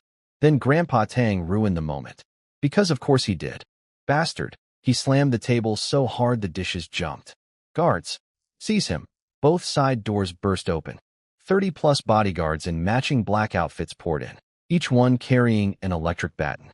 They spread out and surrounded me, Xuejin, and Xiaolan in a perfect circle. Xuejin went white. She yanked Xiaolan behind her, shaking like a leaf. She'd never seen anything like this. I looked down at her, took her ice-cold hand, smiled. Babe, relax. Give me 3 seconds. She didn't even get to ask. 3 seconds for what? Second one. I shot forward into the crowd. 2 punches. Left. Right. 2 bodyguards launched off their feet like ragdolls and crashed through 3 tables. Second 2. I wove through them like a ghost. No flashy moves. No wasted motion. 1 punch, 1 down. 1 kick, 1 down. Bodies flying. Bodies crumpling. Bodies making very unfortunate sounds on impact. Second 3. Silence. 30-plus bodyguards. All on the floor, curled up like shrimp. Clutching faces. Clutching stomachs. Some unconscious. Some wishing they were. Not a single one standing. I was in the exact center of the wreckage, and my shirt didn't even have a wrinkle. The ballroom was so quiet I could hear the ice melting in someone's drink 3 tables over. Every guest was staring at me with their mouths hanging open like a room full of broken mailboxes. Tang Jingwo collapsed into his chair, gray-faced, lips trembling. Tang Yifun's legs gave out, and he dropped to the floor. Tang Huili was still holding his swollen face, shaking uncontrollably. The light bulb finally went on behind his eyes. This man is not an ordinary convict. Daddy, you're so cool. Xiaolan was clapping like she'd just watched the best superhero movie ever made. Xuejin was crying again, but different tears this time. She was looking at me like she'd never known what it felt like to have someone fight for her. So this is what it's like. Having a man in the family, she whispered. I walked back to her, reached out, and gently wiped the tears off her face. From now on, nobody touches you or Lan. Ever, Lin Yin. Thank you. She buried her face in my chest and sobbed. I held her, patted her back. Dummy, don't say thank you. You're my wife. We're family. Protecting you is my job, family. She trembled when she heard that word. Because in all her years in the Tang household, the backstabbing, the insults, the scheming, nobody had ever made her feel like family. And here's some convict she met an hour ago, giving her what an entire clan never could. I let her cry it out. Then I scooped up Xiaolan with one arm, took Xuejian's hand with the other, and walked toward the exit. One arm, daughter. Other arm, wife. Behind me, 30 unconscious bodyguards and a room full of people who forgot how to breathe. At the door, I stopped, didn't turn around. Just let my voice carry through that dead silent ballroom one last time. Anyone who touches my wife or daughter dies. Walked out. Behind me, several hundred people sat in perfect silence. Not one of them made a sound. Best wedding ever. Now, I wasn't there for what happened next, but I've got sources. And by sources, I mean these people are so bad at scheming that literally everyone in the building heard them. After I walked out with my wife and daughter, still feels weird saying that, but good weird, the ballroom looked like a tornado hit a wedding reception. Tables flipped, dishes shattered, 30-plus bodyguards groaning on the floor like the world's worst choir. The guests bolted. Nobody wanted to stick around for Act 2 of Convict Destroys Everything. So it was just the three stooges left. Grandpa Tang, Uncle Huili, and Cousin Yifan, sitting in the wreckage of their own scheme, like supervillains whose death ray backfired. Grandpa Tang was livid. Slammed the table so hard the remaining dishes jumped. Useless. All of you. I paid for 30 bodyguards, and they lasted 3 seconds. My face is ruined. Yeah, your face. That's the tragedy here, old man. Then Cousin Yifan, who I'm beginning to realize is the ideas guy of this evil little trio, leaned in with his sleazy grin. Grandpa, think about it differently. Xuejian got her looks back, right? She's basically the most beautiful woman in Jiangbei now. You really think she's going to be happy spending her life with a broke convict? Grandpa Tang's angry eyebrows slowly unclenched. Yifan kept going. Plus, you saw him. Violent tendencies. Hitting people left and right. A man like that will eventually show his true colors at home. They'll fall apart on their own. Okay, first of all, I hit people who deserve it. There's a difference. Second of all, bold strategy predicting my marriage will fail when it's been alive for approximately 45 minutes. But then came the real snake move. Uncle Huili, face still swollen from MY palm print, called Xuejian's parents back in. And he completely flipped his personality like switching a channel. Brother, sister-in-law, congratulations. Xuejian's face is healed. How wonderful. Xuejian's dad, Huiran, was confused. Yeah, she really suffered all these years. Then Huili dropped the poison pill. Such a shame, though. If only we'd known her face would heal today, we never would have let her marry a convict. A woman that beautiful? She could marry a billionaire, a business tycoon. But instead she's stuck with a violent criminal who'll probably beat her. He paused for effect. Watch the mom's face crack. Imagine what people will say. Oh, the Tang family second branch. The one whose daughter married a convict. TSK, TSK, TSK. And boom. Hook, line, sinker. Mom, Li Xinru, was the type who cared about reputation more than oxygen. Her eyes went wide. The convict thing had always bothered her. And now that her daughter was gorgeous again, the idea of her being wasted on a guy like me was eating her alive. We'll convince him to leave, she declared, grabbing her husband's sleeve. Our daughter deserves better. Dad hesitated. He remembered me folding 30 guys in 3 seconds. Smart man. But his wife's grip on his arm was tighter than my grip on those bodyguards, so he caved. Fine. We'll try to talk to him. The three stooges exchanged victory looks the second the parents walked away. Phase 1. Turn the in-laws against me. Check. But they weren't done. Oh no. These cockroaches had a phase 2. Grandpa Tang growled. Getting rid of the convict isn't enough. Xuejian still holds 15% of the company's shares. As long as she has those, she's a threat. Yifan's eyes lit up. Easy. The company needs new contracts right now. Make Xuejian go get them. She's been treated like garbage for 5 years. She has 0 connections, 0 business network. She'll fail. And when she fails, we say she's incompetent and strip her shares. Grandpa Tang slapped the table, happily this time. Brilliant. That's my grandson. Huili was already grinning through his swollen face. Those big contracts all require connections and relationships. Where's Xuejin gonna find those? She'll crash and burn, and we'll kick her out legally. The three of them sat there laughing in the empty, destroyed ballroom. Real impressive guys. Really intimidating scheming session happening in a room full of your own unconscious bodyguards. Here's what these geniuses don't know. My sworn brother controls the biggest corporation in Jiangbei. The Su family heiress personally sent me gifts. I learned business strategy from masters who built underground empires. And I can make one phone call that would make their entire company look like a lemonade stand. You want to play the connections game? Against me? Oh, this is going to be fun. So my new home is a 20-year-old apartment in the most forgotten corner of the city. Peeling walls. No lights in the hallway. Dust on the stairs. 70 square meters of pure vintage depression. After fighting 100 masters in prison, slapping dragon lords' wives, proposing with grass, and knocking out 30 bodyguards in 3 seconds, I'm moving into a place where the sofa looks like it survived 2 world wars and lost both. But Xiaolan, this kid was acting like she was giving a tour of the Palace of Versailles. Daddy, look. This is the living room. This is the kitchen. This is me and Mommy's room.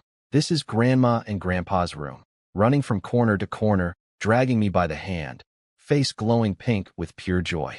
Not because of the apartment. Because she finally had someone to show it to. Someone she could call Dad. I looked at Xuejin standing in the doorway watching us. Her eyes were doing that thing where they're smiling and crying at the same time. She told me later that Xiaolan always said she was fine without a father. That she was happy with just Mommy. Yeah, kids are liars. Adorable, brave, heartbreaking little liars. I caught Xuejin sneaking a look at my face. She turned red and looked away. I could practically hear her brain short-circuiting. We got married today. It's nighttime. Does that mean we have to? Tonight. Do we? Listen, I've known this woman for approximately 4 hours. She's grateful. She feels safe. She thinks I'm decent. But love? We're not there yet. And that's fine. I'm a patient man. Well, when I'm not exploding from young dragon energy, I'm a patient man. Then the front door opened, and the in-laws walked in. Dad, Huiran, saw me sitting on the sofa and visibly flinched. He took a step backward. This man watched me demolish 30 guys in 3 seconds, and now he's scared to be in the same room as me. He squeezed out the most painful smile in human history. Oh, Lin Yan, you're here. Make yourself at home. I stood up, polite as can be. Dad, Mom, welcome back. We're family now, Mom. Li Xinru shot her husband a look that could curdle milk. This spineless jellyfish wasn't going to do it. She had to be the bad cop. She planted herself in front of me, arms crossed, zero warmth. Lin Yan, do you honestly think you're good enough for my daughter? And there it is. Xuejin grabbed her arm. Mom, what are you saying? Mom shook her off. I'm saying the truth. Xuejin is beautiful now. She has Tang family shares. She could marry a billionaire, a politician's son, and instead she's with you? A convict? Dad was sweating bullets in the corner, terrified I was about to start swinging again. Honey, Lin Yan is very nice. Please don't. Xuejin was furious. Mom, without Lin Yan, me and Lan Lan would be homeless right now. How can you be this ungrateful? Mom softened about 2%. Fine. I admit he helped us. So here's my offer. We'll give you money, find you a job, even set you up with a nice girl. Just leave. You and Xuejin don't belong together. Now look. I could have gotten angry. I could have reminded her that I flattened 30 men like pancakes and she should maybe be nicer to me. But I didn't. Because I get it. Mom, I understand. Your daughter is precious to you. No mother wants her girl marrying a convict. That's completely normal. She blinked. She was not expecting reasonable. But I can prove I'm not worse than those rich kids and politicians' sons, she scoffed. Prove it how? You think I'll believe your nonsense? Know your place, Lin Yan. I turned to Xuejin. This was the moment. If Shi also wanted me gone, I'd take what energy I needed and walk. No hard feelings. Xuejin walked over, grabbed my arm, and said in a voice made of steel, Lin Yan is my husband. We had our ceremony. He is the only man I will ever accept. Xiaolan torpedoed into my leg and wrapped herself around it like a koala. He is my only daddy. Mom's brain exploded. She collapsed onto the floor, slapping her thighs, wailing like a fire alarm. You people are killing me. Family disaster. This is a family disaster. Dad wanted to help her up, but was too scared to move. He just stood there wringing his hands like a nervous napkin. Xiuejian sighed and whispered to me, "She's not a bad person. Don't take it personally." I shrugged. Every parent's heart is the same. I get it. Don't worry. I'll prove I deserve you. Mom peeled herself off the floor, gave me one last death glare, and delivered her final verdict. You sleep on the couch. You don't touch my daughter. Not one finger. Slam. Bedroom door shut. I looked at Xiuejian. Your mom's got some real energy, huh? She laughed through her tears and punched my shoulder. Shut up. So that night, I'm lying on this ancient sofa that's approximately 2/3 my height. My legs are dangling off one end. Every spring is poking me in a different organ. I fought 100 battles today, and my reward is furniture that was probably manufactured during the Bronze Age. I'm drifting off. Then I smell something. Soft. Sweet. Close. I open my eyes. Moonlight through the window. And standing in the bedroom doorway is Tang Xiuejian in a silk nightgown, so thin the moonlight is doing criminal things with her silhouette. Legs that go on forever, glowing white in the dark. Face redder than a traffic light. Fingers nervously twisting the hem of her nightgown. She stood there for what felt like an eternity before she finally managed to squeeze out. I put Lon Lon to sleep. You can come to my bed. To sleep, now? Let me just review my day real quick. Woke up in prison. Accidentally slept with my master. Saved 2 heiresses on a cruise ship. Gave my fake brother double kidney stones. Made a sworn brother out of an underground king. Got proposed to by a grass ring. Cured a tumor. Beat up 30 guys. Got yelled at by my mother-in-law. And now the most beautiful woman in Jiangbei is standing in a see-through nightgown asking me to come to bed.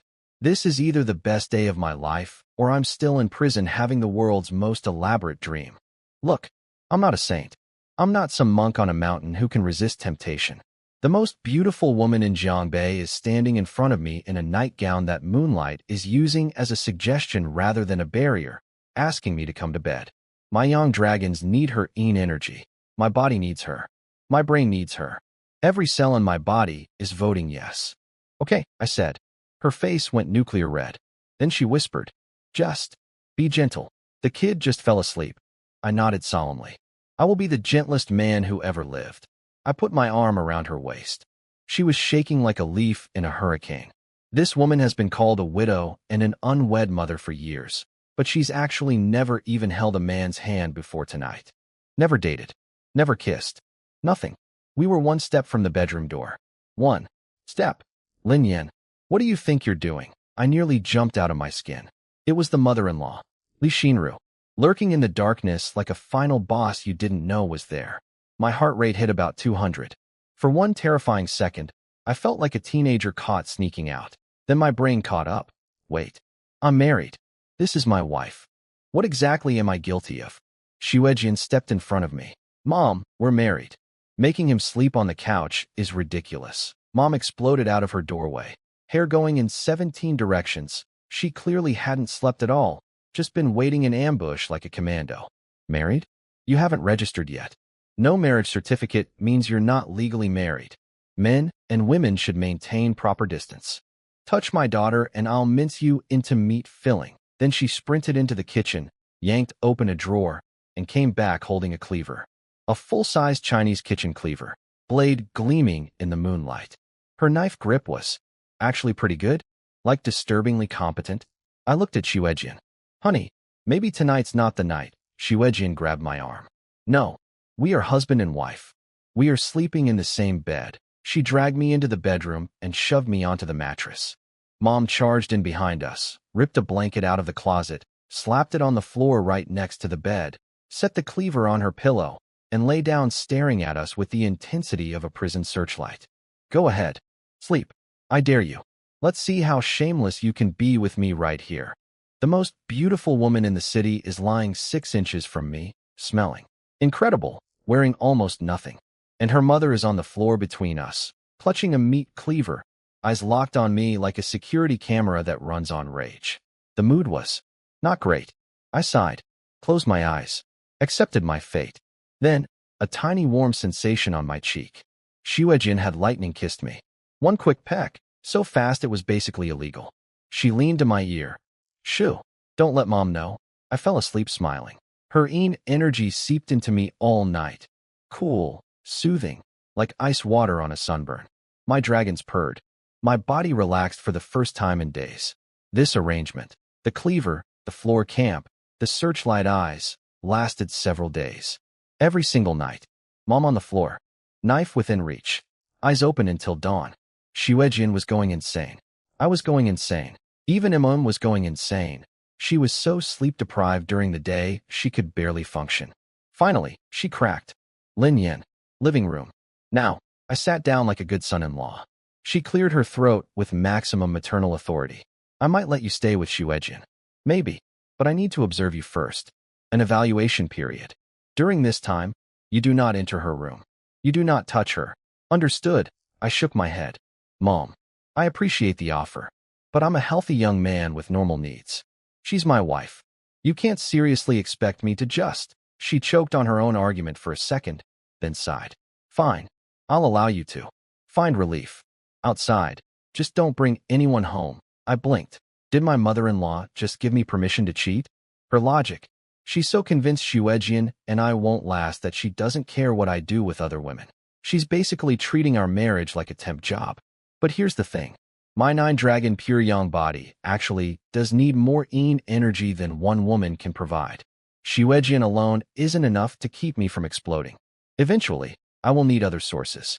And honestly, whether Xuejin and I work out long-term is still an open question. We've known each other for one day, but I'm definitely not going to blow up and die just to prove a point about monogamy. Okay, deal. Mom's eyes lit up with vindictive triumph. Huh? I knew it. You just want my daughter's body, Mom. You literally just told me to. Enough. It's settled. She marched off to tell Xuejin, absolutely thrilled to report the scandal. Your wonderful husband agreed to find other women the second I said he couldn't touch you. See, he's a dog. Divorce him now. Xuejin was brushing her hair. She paused for exactly 1 second, then calmly said, Mom, he's a young, healthy man. You told him he can't touch his own wife. What did you expect? That he'd become a monk? Even if he does go out, I understand. Also, you're the one who told him to do it. Can we please be reasonable? Mom opened her mouth, closed it, opened it again. Nothing came out. She turned red. She tried to argue. She couldn't. She'd played herself. Xuejin grabbed her purse and walked out. Gotta go to work. Bye. And at the Tang Group building, Cousin Yifan was already waiting for her with that slimy grin. Xuejin. Conference room. Important meeting. Phase 2 of the Three Stooges' evil plan was officially starting. And my wife was walking straight into it. But she didn't know yet that her husband has a sworn brother running the biggest company in Jiangbei, the Su family heiress on speed dial, and 100 masters worth of connections that could buy and sell the Tang Group before lunch. The Stooges want to play business games? They picked the wrong family. I wasn't at this meeting, but Xuejin told me everything when she came home, and honestly, these people are so predictable, it's almost boring. She walked into the conference room, and it was the full Tang family lineup. Every uncle, aunt, cousin, and random relative with a grudge, all crammed around a long table like the world's most toxic Thanksgiving dinner. Not one person stood up to greet her.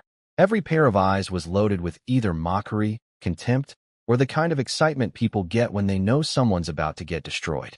Grandpa Tang kicked it off with his Oscar-winning, loving elder performance. Everyone, our dear Xuejin is here. Her face is healed. She found a husband. Let's all applaud. The applause was so half-hearted it sounded like 2 seals dying. Then came the setup, smooth as a snake sliding into your boot. Xuejin, you're a major shareholder, and Grandpa believes in you. But you've been away for so long. If you just waltz into a senior position, people will talk. So why don't you prove yourself? Go get the company a big contract. Xuejin's stomach dropped. She tried to explain, I've been sick for years. I've never worked a day in business. I have 0 connections. Where am I supposed to find? Uncle Huili cut her off with a face straighter than a ruler. No ability, no position. Simple as that. Then the relatives piled on like hyenas. Company doesn't raise freeloaders. Can't just sit here collecting dividends like a parasite. If she can't do it, she should leave. It was a full-on feeding frenzy. Dozens of people, all taking turns kicking someone who was already down. But then Grandpa Tang dropped the real bomb. I've already announced to the entire company that Xuejin will bring in a contract worth over 50 million yuan within 1 week. 1 week. 50 million. No connections. No experience. No resources. Already announced to the whole company, so there's no backing out quietly. This wasn't a test. This was a public execution with a deadline. The whole city knows Xuejian as the cursed widow who married a convict. What CEO in their right mind is going to sign a 50 million yuan deal with that reputation? Even if her name was spotless, pulling that kind of money in 7 days with zero business network is like asking a goldfish to climb Mount Everest. Xuejian knew exactly what they were doing. Fail the impossible task, get labeled as incompetent, lose her shares, get kicked out, legitimately, clean and legal. No fingerprints. But my wife? My wife stood up, looked every single one of those vultures in the eye, and said, "Fine. I will bring in a contract over 50 million, and I'll prove I deserve to lead this company." The room erupted in laughter. She actually believes she can do it. What's she gonna do? Leverage her convict husband's prison connections? This is comedy gold. Grandpa Tang shushed them with fake concern. Now, let's believe in her. Then turned cold as ice. If you can't deliver, I expect you to leave voluntarily. The Tang family doesn't raise deadweight. When Xuejian told me all this, she was trying to hold it together, but I could see her hands shaking. I just smiled. 50 million in 1 week. Babe, I could get you 50 million before breakfast. She looked at me like I was crazy. But here's what the Tang family clown circus doesn't understand. My sworn brother Su Changlong just offered me a 10 billion yuan contract. The Su family heiress is sending me gifts. One of my masters built financial empires as a hobby. These people set a trap for a goldfish and caught a dragon. 50 million? That's not even a challenge. That's a warm-up. Xuejian came home looking like someone ran over her soul with a truck. She tried to hide it. Oh, just tired from work. Then practically sprinted into the kitchen before anyone could ask questions. But dad-in-law cracked immediately. Zero interrogation resistance. He spilled everything. The meeting, the 50 million yuan trap, the 1-week deadline. The whole company already being told about it. Then this man, grabbed my arm and said, "Lin Yan, please convince Xuejian to give up her shares and beg Tang Jiangwo for mercy." His solution to his daughter being bullied was to surrender harder. Mom-in-law grabbed his ear and twisted it like a bottle cap. "You spineless worm. If she gives up the shares, they'll have nothing to stop them from destroying her. Is surrendering the only thing you know how to do?" He whimpered. "But she has no connections. No resources. She's never worked. It's impossible." Mom-in-law's hand slowly let go of his ear. Because he was right. And she knew it. The living room went dead quiet. 3 people sitting there looking like the world just ended. Then I walked in with a garbage bag. Everyone looked like someone died. Xuejian was pretending to be fine. Dad was sniffling. Mom was biting her lip. "What happened, Xuejian?" "Nothing. Just tired. I'll go cook." She fled to the kitchen like it was a bomb shelter. I looked at Mom. "What's going on? Telling you is pointless. Go help with dinner." But Dad couldn't hold it in. He told me everything, then begged me to convince Xuejian to surrender. The 50 million is impossible. They set her up. She needs to give in. I listened to the whole thing. Then I laughed. "That's IT?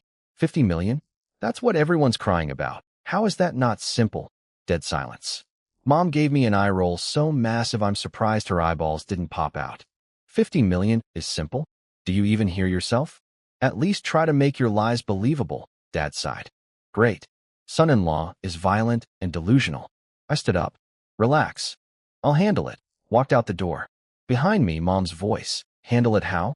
Going to ask his prison buddies how to rob a bank. I pulled out my phone in the hallway and called Big Bro Su Changlong. 1 ring. Little bro. What's up? Dragon bro. That 10 billion yuan contract you mentioned. Still on the table? He laughed like I'd told the funniest joke he'd ever heard. Bro, when I say something, it's done. Name the time and place. Great. But I want my wife to sign it. 1 second of silence. Then, your wife? Sure. Send her to Long Dragon Group tomorrow. I'll personally roll out the red carpet. VIP treatment. The works. Thanks, bro. Don't mention it. Hung up. Total call time, 1 minute 47 seconds. The Tang family spent weeks designing a diabolical, inescapable trap. They calculated every angle. They mobilized every relative. They used the entire company as a weapon.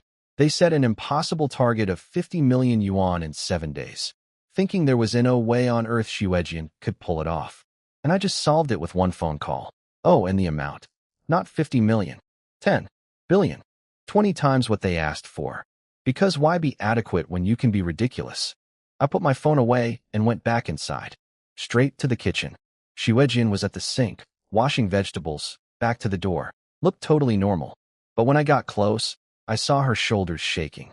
The water was running loud on purpose. She was using the sound to cover up her crying. Hands red from the cold water. Tears mixing with the splashing, impossible to wipe away fast enough. This woman, this incredibly strong, stubborn, beautiful woman, who took a poison blade for a child that wasn't hers, who endured 3 years of being called a monster, who stood on that stage and refused to break in front of hundreds of people, was crying alone in the kitchen because she didn't want anyone to worry. My heart did something painful. I stepped forward and wrapped my arms around her from behind. She flinched, started frantically wiping her face. I'm fine. Just got water in my eyes. I didn't call her out, just held her tighter. Don't worry about anything. If the sky falls, your husband will hold it up. The dam broke. Tears she'd been fighting all day came flooding out. Lin Yen, I don't know what to do. 50 million. Where am I supposed to find that? I turned her around to face me. Hands on her shoulders. Looked straight into those red, teary eyes. Tomorrow, go to Long Dragon Group. Find their boss. He'll give you the contract. She blinked through the tears. Long Dragon Group? That's one of the biggest companies in Jiangbei. Why would they give me a contract out of nowhere? I grinned. You'll see, 50 million? Baby, you're about to walk in there and walk out with 10 billion. The Tang family wanted to play chess? They just challenged a grandmaster to a game of checkers. I wasn't there for this part, but Shiwejian told me everything afterwards, and honestly I wish I'd been a fly on the wall because the comedy was astronomical.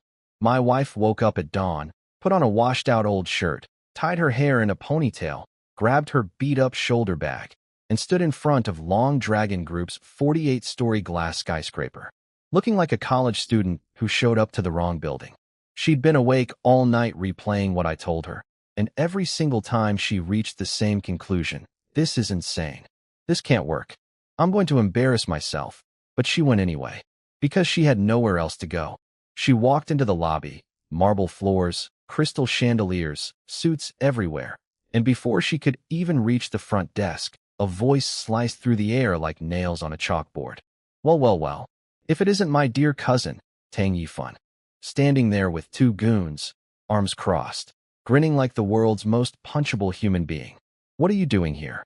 I'm meeting with Long Dragon's executives about a 100 million deal. But you? Looking at your outfit, are you here to mop the floors or take out the trash? His 2 lackeys laughed like he'd just invented comedy. Shiwejian was shaking but didn't move. Didn't run. My wife is stubborn and I love it. Yifan cranked up the volume so the entire lobby could hear. Go home, Shiwejian. You're a widow who married a convict. Long Dragon's executives won't even let you pass the lobby. Then he waved at the security guards. Hey, someone, get rid of her. A garbage collector wandered in and she's staining the carpet. 2 guards walked over, reaching for her arm. Ding. The private elevator opened. The one nobody uses except one person. 15 bodyguards in black suits marched out in perfect formation, splitting into 2 rows. And between them, like a king entering his throne room, walked Su Changlong, the dragon lord himself. Every employee in the lobby froze. The receptionists shot to their feet. The guards yanked their hands back and stood at attention. The air itself got heavier. Yifan's eyes nearly popped out of his skull. Then they lit up like Christmas. In his tiny little brain, he thought, my contact worked. The chairman is here to meet me. He straightened his tie, plastered on his biggest smile, and scurried towards Su Changlong like a puppy. Chairman Su. Hello. I'm Tang Yifan from Tang Group. I arranged through your manager Lu to discuss 100 million. He didn't finish. One of Big Bro Su's bodyguards kicked him square in the chest. Boom. Yifan flew backwards across the marble floor, rolled 3 times, and ended up sprawled at the front door like a doormat. Blood on his lips, brain still loading. Su Changlong didn't even glance at him. His eyes went straight across the lobby, past every suit, past every employee, and locked onto my wife, the trembling woman in the faded shirt with the old bag, and then the most feared man in Jiangbei's underground. Smiled. Not a scary smile. A warm smile. An "I've been waiting for you" smile. He practically jogged over to Xuejian, bent at the waist. This man bows to nobody, and gestured toward the elevator. "You must be Miss Tang. I've been expecting you. Please, please, come right up." Xuejian's brain crashed. Blue screen of death. Total system failure. The entire lobby went silent enough to hear atoms vibrating. The receptionist's jaws hit their keyboards. The guards were shaking. And Yifan, face down by the door, was staring with eyes the size of dinner plates. Su Changlong, the Su Changlong, came downstairs personally to greet the woman he'd just tried to have thrown out as trash. Upstairs. Top floor. VIP office the size of a basketball court. Floor-to-ceiling windows showing all of Jiangbei. Best tea in the building. Xuejian was holding her cup with both hands, fingers trembling, trying to form words. Chairman Su, I came to ask if there's any possibility of Long Dragon Group placing an order with Tang Group. Maybe. About 50 million. She said it and immediately wanted to crawl under the desk. Big Bro Su stared at her. Then he roared with laughter. The windows vibrated. He slammed the table. Bring the contract. His assistant appeared instantly with a pre-prepared document, already stamped with every official seal. Su Changlong slapped it in front of Xuejian. 50 million? 50 million? Look at this. She looked down. Long Dragon Group times Tang Group strategic partnership. First phase procurement total, 1 billion yen. 1 billion yuan. 10 billion if you're counting in the full amount. 20 times what the Tang family demanded. Xuejian's brain went completely blank. She rubbed her eyes. Looked again. Still 10 digits. Still a 1 followed by an absurd number of zeros. Her hands were shaking so hard the contract was rattling. Chairman Su. This has to be a mistake. Our Tang Group. How could we possibly deserve? No mistake. This contract is specifically for you, Miss Tang. She was spiraling. But we've never met. Why would you? Su Changlong blinked. Wait. You don't know? Your husband called me. He asked me to give you this contract. The color drained from her face. Then came back. Then drained again. My husband? Lin Yin?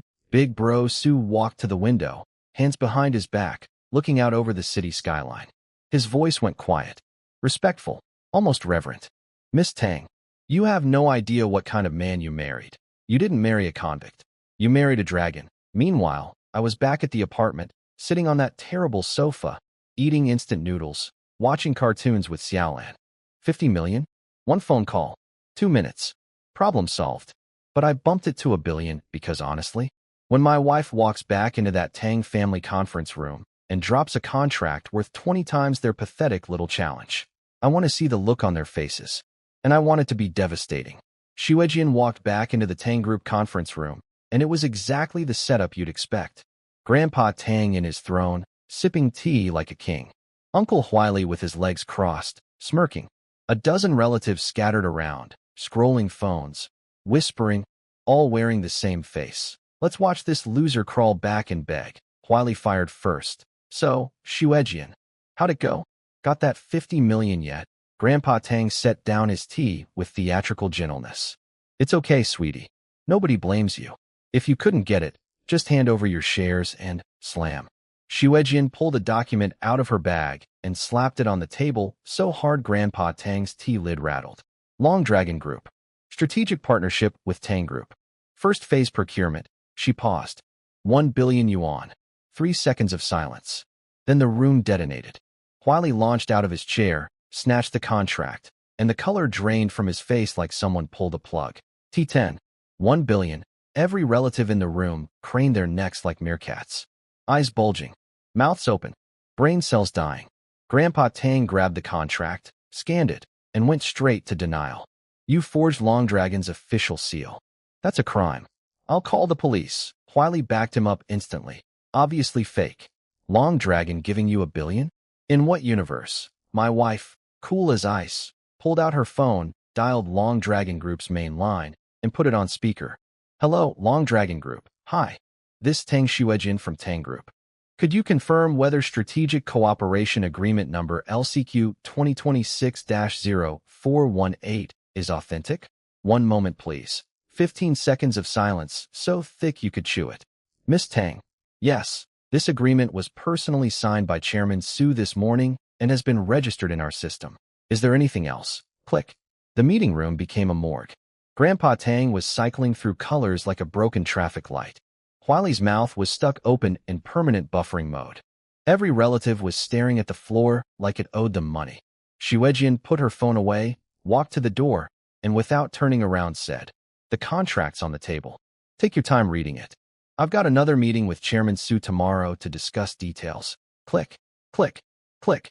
Her heels echoed down the hallway like a victory march. The second that door closed, Grandpa Tang slammed his teacup down. "We cannot let her use this to establish herself. If she gets a foothold, we're finished." But Uncle Huili, this magnificent cockroach, was already smiling. "Relax, Dad. It's just a preliminary agreement. There's still execution, coordination, delivery. 100 steps before a single yuan changes hands. We just need to take over the project management." "You mean steal it?" Grandpa Tang's eyes narrowed. "I prefer redirect. Send Yifan to handle the Long Dragon partnership. Officially represent Tang Group. By the time it's done, nobody will remember Xuejian brought it in. She doesn't even have a real position in the company." Then Grandpa Tang went to a place so low that even I was impressed by the sheer audacity. "You know, Xuejian is very beautiful now that her face is healed. And Su Changlong gave her a billion-yuan contract? He obviously wants her body. So when Yifan goes to manage the partnership, we deliver Xuejian to Su Changlong as a gift. He gets the girl, we get the money, and we get rid of her. 3 birds, 1 stone." Huili's eyes lit up. "Dad, you are a genius. These people were plotting to pimp out their own family member to steal a contract SHE brought in a conference room, over tea, like it was a normal Tuesday. Meanwhile, Xuejian was on the bus home, still staring at the contract photos on her phone, not fully believing any of it was real. She burst through the apartment door, found me chopping vegetables in the kitchen, and hugged me so hard I almost dropped the cleaver. "I did it. Lin Yan. I really did it. 10 billion. He gave me 10 billion. I patted her head. "See? My wife is amazing." She looked up at me, eyes red, dead serious. "Why did Su Changlong help me? What is your relationship with him?" "He's my sworn brother." "Your sworn brother?" From the living room, Mom's voice floated in. "A sworn brother from prison, I bet. Who knew being a convict had networking benefits?" Dad muttered. "How many shady people did this kid meet in jail?" I was about to explain that Big Bro Su is a legitimate billionaire businessman and not an inmate, but then Xuejian's phone rang. She looked at the screen. Her face changed. "Tang Yifan." She answered. His oily voice slithered through the speaker. "Hey there, dear cousin. Good news. Grandpa just had a meeting. After careful deliberation, they've decided that I will be taking over full responsibility for the Long Dragon partnership going forward. So you can stop worrying about it. Just go home and be a good girl." Click. He hung up. Xuejian stood frozen, phone in hand, face blank. They were stealing her contract. The contract I got her. The one that was supposed to save everything. She looked at me. I was still holding my kitchen knife, smiling. Because these idiots just decided to go introduce themselves to Su Changlong, the man who kicked Tang Yifan across a marble lobby this morning, and try to steal credit from his sworn brother's wife. This isn't even a plan. This is a suicide note. I went back to chopping vegetables. This is going to handle itself. So Xuejian came home looking like someone stole her birthday and her cake and the table it was sitting on. She told us about the phone call. Tang Yifan was taking over her contract. Mom immediately went into panic mode. Dad looked like he wanted to cry. Xuejian was standing there trying to be brave about it. "It's fine. It's just a job. I'll find another one." Which is the saddest kind of strong. I said, "Don't worry. They can't steal it. I'll handle it." Mom erupted. "Stop blowing hot air. Even if Su Changlong is your sworn brother from prison, a 10 billion yuan contract is business. When money's on the line, even your own parents might not help you." He gave the contract to Tang Group, not to you. The Tang family can send whoever they want. Dad side-eyed me, thinking, this moron can only punch things. What's he gonna do? Beat up the entire Tang Group? I didn't argue. Just pulled out my phone and sent one text message. That's it. One text. Done. Now let me tell you what happened the next morning, because I heard every detail and it was absolutely glorious. Tang Yifan woke up, put on a brand new black suit, used half a jar of hair gel, and spent 20 minutes posing in the mirror like he was about to accept a Grammy. His dad patted his shoulder. Remember, be humble. Su Changlong is the underground king. Show respect. Take over the project first. Then we'll push your cousin toward him later. Yifan waved him off. Dad, relax. It's a 10 billion yuan contract. They want us there. He rolled up to Long Dragon Group's 48-story skyscraper with 3 lackeys like he owned the building. Walked straight to the front desk. Didn't even hand over a business card.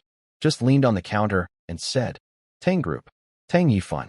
I'm the project lead for the 10 billion yuan partnership. Tell your boss I'm here. The receptionist checked the system. Sir, we don't have you listed for any appointments. Not listed? The contract was signed yesterday. Just tell Su Changlong that the Tang family's young master is here. The receptionist called upstairs. The response came back. Tell him to wait. So Yifan stood there, hands in pockets, bragging to his boys. See this? This is Long Dragon Group. Once we lock this project down, we'll be the biggest names in Jiangbei. 5 minutes later, the elevator opened. Su Changlong stepped out. Yifan's face lit up. The chairman himself. Coming down personally. The 10 billion yuan VIP treatment. He scurried over with his business card extended, grinning ear to ear. Chairman Su. I'm Tang Huili's son, Tang Yifan. About the partnership, big bro Su didn't take the card. He looked down at Yifan like he was examining something stuck to his shoe. You're Tang Yifan? Yes. Great memory, Chairman. I'm here to handle the slap. A palm the size of a dinner plate connected with Yifan's left cheek, so hard, he spun half a circle. Business cards scattered across the marble like confetti. He grabbed his face, blood on his lips, staring in total shock. Chairman Su. Why? Why did you hit me? Big bro Su's voice was ice. The 10 billion contract was signed with Tang Xuejian. Who the hell are you? But Chairman Su, this is a Tang Group project. I'm part of the Tang family, so naturally I have the authority to slap. Right cheek. Even harder. Yifan hit the floor. Spat out a tooth. An actual tooth. With blood. His 3 lackeys were shaking so hard they looked like they were vibrating. Su Changlong grabbed Yifan's tie and lifted him off the ground. Their faces inches apart. Let me make this perfectly clear. This 10 billion yuan project? Long Dragon Group recognizes one person. Tang Xuejian. Only Tang Xuejian. If the Tang family sends anyone else, I will make Tang Group disappear from Jiangbei within 1 month. He dropped Yifan like a sack of garbage. Throw him out. 2 enormous security guards dragged Yifan across the marble and launched him out the front door. His 3 lackeys got shoved out right behind him. The glass doors slammed shut. Tang Yifan, the man who left home looking like a runway model, was now lying on the front steps with his suit destroyed, 2 missing buttons, a missing tooth, and a face that looked like a Picasso painting. His driver ran over to help. Young master, get away from me. Yifan shoved him aside, seething. In his brilliant little mind, he'd already figured out the obvious explanation. Xuejian must be sleeping with Su Changlong. That's the only reason a powerful man would protect her this fiercely. She's his mistress. Case closed. He limped back to the Tang family mansion, where Grandpa and Uncle were sitting around sipping tea, imagining their grandson schmoozing with Su Changlong in a VIP lounge. Then the door burst open, and their golden boy crawled in looking like he'd been through a washing machine filled with fists. What happened to your face? Yifan collapsed to his knees. He hit me. 2 slaps. Then had his guards throw me out. He said the project belongs to Xuejian only. If we send anyone else, he'll erase Tang Group from existence. The room went vacuum-sealed silent. Grandpa Tang sank into his couch. Because when Su Changlong says he'll erase you, he means it. This isn't a threat. It's a weather forecast. For 30 seconds, nobody spoke. Then Yifan shared his genius theory. Xuejian is obviously sleeping with him. No other explanation. Grandpa Tang bought it immediately. That shameless woman.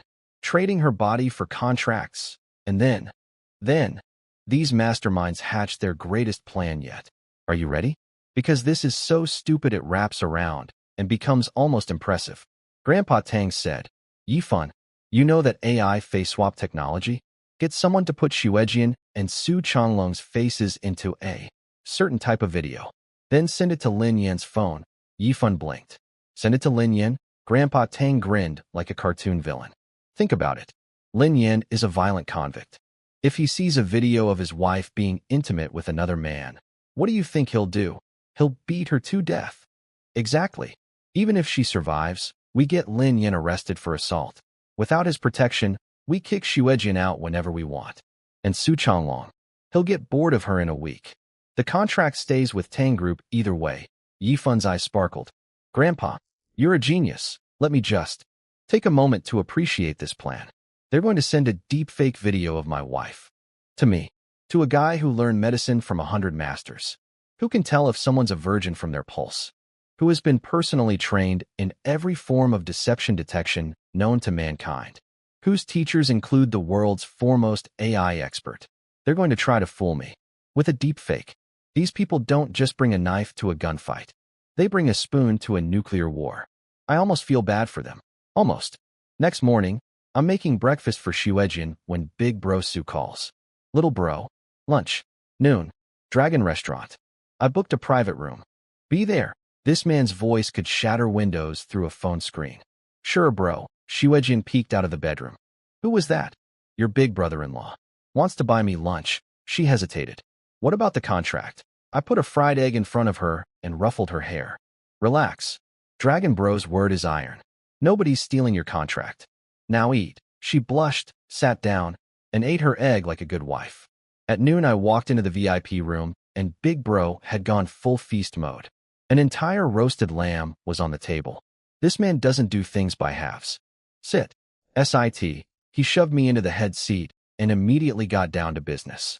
First, your wife's contract is locked. Some Tang punk showed up yesterday trying to take over. I slapped him twice and had security throw him out like garbage. That project is Xuejin's and only Xuejin's. If they send anyone else, I'll delete their entire company from existence. Thanks, bro. Stop thanking me. Your family. Then his face transformed into the happiest expression I've ever seen on a grown man. Bro, I have news. What news? My wife is pregnant. His voice was shaking. It's a boy. I did a paternity test.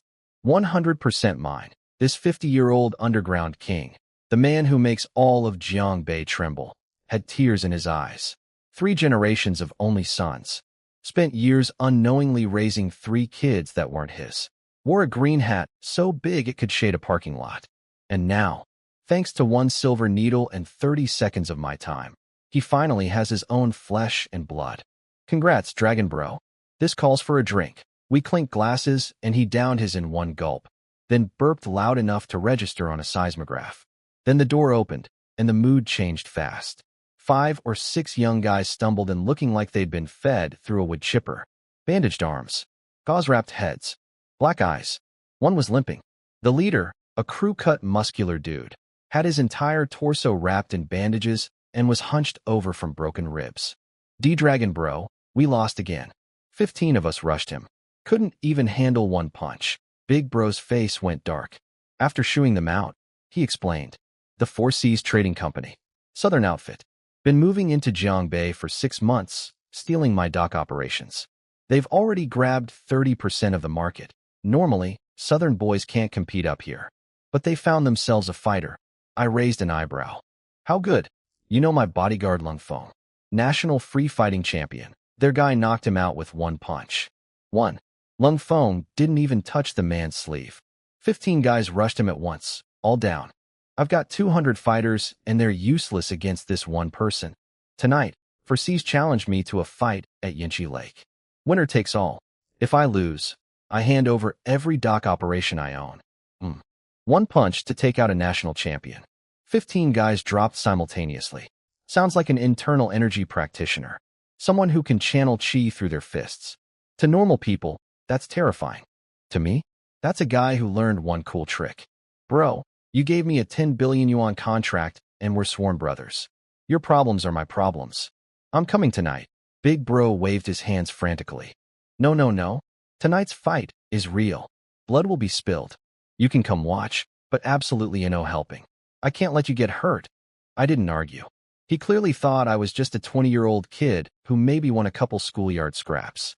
Fair enough. He'll learn. Then the real entertainment arrived. The door opened, and in walked a man in a gray traditional Chinese robe with a goatee, moving like he was floating on clouds. Behind him, 6 disciples, all walking in formation with their heads bowed, looking like extras from a kung fu movie.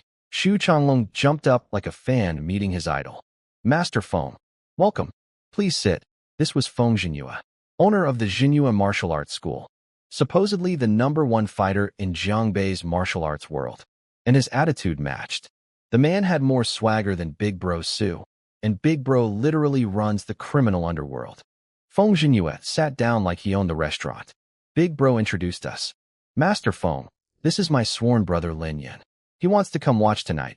Feng Jinyue glanced at me. One look, top to bottom, then frowned. A martial challenge is not a tourist attraction. People die there. I'd recommend not bringing civilians. I smiled politely. I'm not going to watch. I'm going to help. He actually looked at me this time, then laughed. Help? You? Do you have any idea what we're facing? The 4C's fighter is a true internal energy martial artist.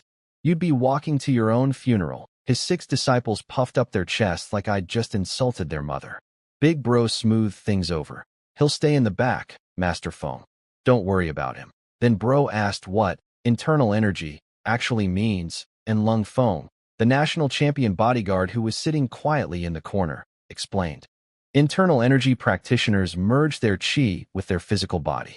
They can project force from inside, like the martial arts movies, except it's real.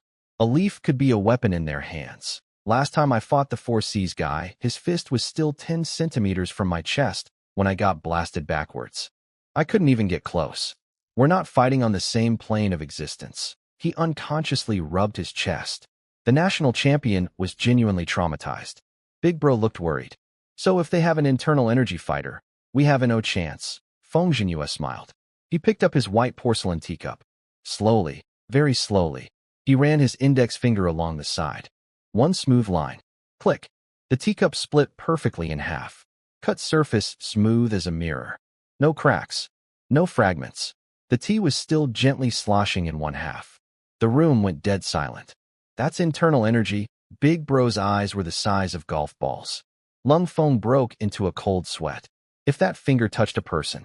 Feng Jinyue sipped from his remaining half cup, totally casual. Leave the 4C's people to me. Big Bro was ecstatic. Yes. Master Feng, please. Name your price. One finger raised. 100 million yuan. Done. A black briefcase full of cash appeared within minutes. Then Feng Jinyue glanced at me one more time and said, dripping with condescension, fine. For Su's sake, you can stand behind my disciples tonight. They'll protect you. His 6 disciples straightened up proudly. Their faces said, you should be grateful, kid. I picked up my tea. Took a sip. Nice tea. Now, about that little teacup trick. Look, it was impressive. For civilians. He had the whole room fooled. Big Bro looked like he'd seen God. Lung Feng looked like he'd seen his own grave. But here's the thing. In my first year at Blackstone Island, my masters started teaching me internal energy. Within 3 months, I could crush a teacup with chi alone. 6 months in, I could shatter a stone from 3 feet away without touching it. By the end of year 1, I could grind a teacup into powder so fine it would flow through my fingers like sand. And my master called that beginner level. 5 years of training later, I don't even know how many levels above that I am now. Feng Jinyue splitting one cup along one line. That's roughly where I was during my first 2 months in prison. He just charged 100 million yuan for 2-month Mi's party trick. I set down my tea and smiled. Tonight at Yinchi Lake is going to be very interesting. Night fell. We rolled up to Yinchi Lake in a convoy that looked like a presidential motorcade. Big Bro Su stepped out, cracked his neck, took in the cold lake air. Behind him, Feng Jinyue was standing with his robe flapping dramatically in the wind, like he was posing for a martial arts album cover. His 6 disciples lined up in perfect formation, chins high, eyes sharp, the whole wuxia movie starter pack. I climbed out with my hands in my pockets, looked around. Moonlight on the lake. Pretty nice, actually. Good venue for what's about to be a very disappointing evening for some people. Big Bro whispered to Lung Feng. Everyone in position. 38 men, fully armed, 3 groups hidden in the eastern woods. Not even a mouse gets through. Big Bro nodded. 30 years in the underworld taught him one thing. Always have a backup plan. We waited. Half an hour. Nothing. Big Bro started grinning. Huh. Zheng Sihai must have heard Master Feng is here. Too scared to show his face. Feng Jinyue did his humble act. Perhaps there's traffic, but his smile was so smug it could have powered a small city. Fair enough. 20 years as the undisputed top fighter in Jiangbei. Nobody else could even use internal energy in this city. He was the ceiling. The final boss. Feng Jinyue glanced at me. Stand in the back, kid. When the real fighting starts, even the shockwaves from our punches could seriously hurt you. His tone was like a kindergarten teacher warning a toddler about the stove. I smiled, nodded, found a nice rock, and sat down. Almost midnight. The fog rolled in thick. Some of Big Bro's guys were literally falling asleep on the ground. Big Bro laughed. That's it. They're not coming. We win by default. Undefeated. Dragon Bro is the greatest. Then Feng Jinyue's face changed. His eyes snapped open, locking onto the eastern tree line. Someone's coming. Bang, bang, bang, bang. Gunshots. From the woods, where 38 armed men were hiding. Then the radio exploded with screaming. Dragon Bro. They're here. Run, Af. Impossible. How is one person? My hand. My hand. Then silence. Complete, total, bone-chilling silence. 38 elite fighters. Guns, knives, clubs. From first shot to last scream. Less than 2 minutes. 2 minutes. From the dark trees, footsteps. Slow, steady, leaves crunching. 2 figures emerged. The first, a fat, balding middle-aged man in a fur coat, smoking a cigar, grinning like he'd just won the lottery. Zheng Sihai, president of the Four Seas Trading Company. Behind him, a lean man in his 30s. Cold face, eyes glowing in the moonlight like a wolf's. Every step landing at the exact same rhythm, creating this unnatural pressure that made the air feel heavy. Zhao Guhong, the internal energy master. The one who one-punched the national champion. Not a single drop of blood on his hands. He walked through 38 armed men like he was taking a stroll through a park. Big Bro Su went pale. Zheng Sihai blew a smoke ring. Su Changlong. Bring an army. Bring 1,000. Nobody can beat Master Zhao. Hand over the dock business peacefully, or suffer. Big Bro clenched his fists. Don't think you're the only one with an internal energy fighter. Master Feng. It's your turn. Feng Jinyue stepped forward. He'd been shaken by what just happened, but the man still had pride. He was also an internal energy master, after all. He nodded at his top disciple. Xiaoyong. Go warm him up. Wang Yong, the chief disciple who'd been training since age 3, stepped out confidently and gestured at Zhao Guhong. Feng Jinyue announced, Wang Yong is my #1 student. 30 years of training. His internal energy is already at the minor achievement stage. Even if he can't win, he'll make your man work for it. Zhao Guhong didn't even look at him. You're not my match. Leave now if you want to live. Wang Yong's face went red with rage. How dare you? I am the chief disciple of Jinyue martial arts. You will respect. He launched himself forward, fist wrapped in internal energy, aimed at Zhao Guhong's face. Fast. Powerful. The wind screamed. Zhao Guhong didn't raise a hand. He tilted slightly. One palm. Casual push. Boom. A visible shockwave erupted from his palm. Wang Yong flew backwards 8 meters. Hit the ground. Sprayed blood. His chest was caved in. His eyes were wide open. Lips moving. No words came out. Dead. He never touched Zhao Guhong's sleeve. 30 years of training. Gone in one push. Xiaoyong. Feng Jinyue rushed over, checked for breathing. Nothing. The disciple he'd raised since the boy was 3 years old. Taught him his first horse stance. Watched him grow for 30 years. Dead.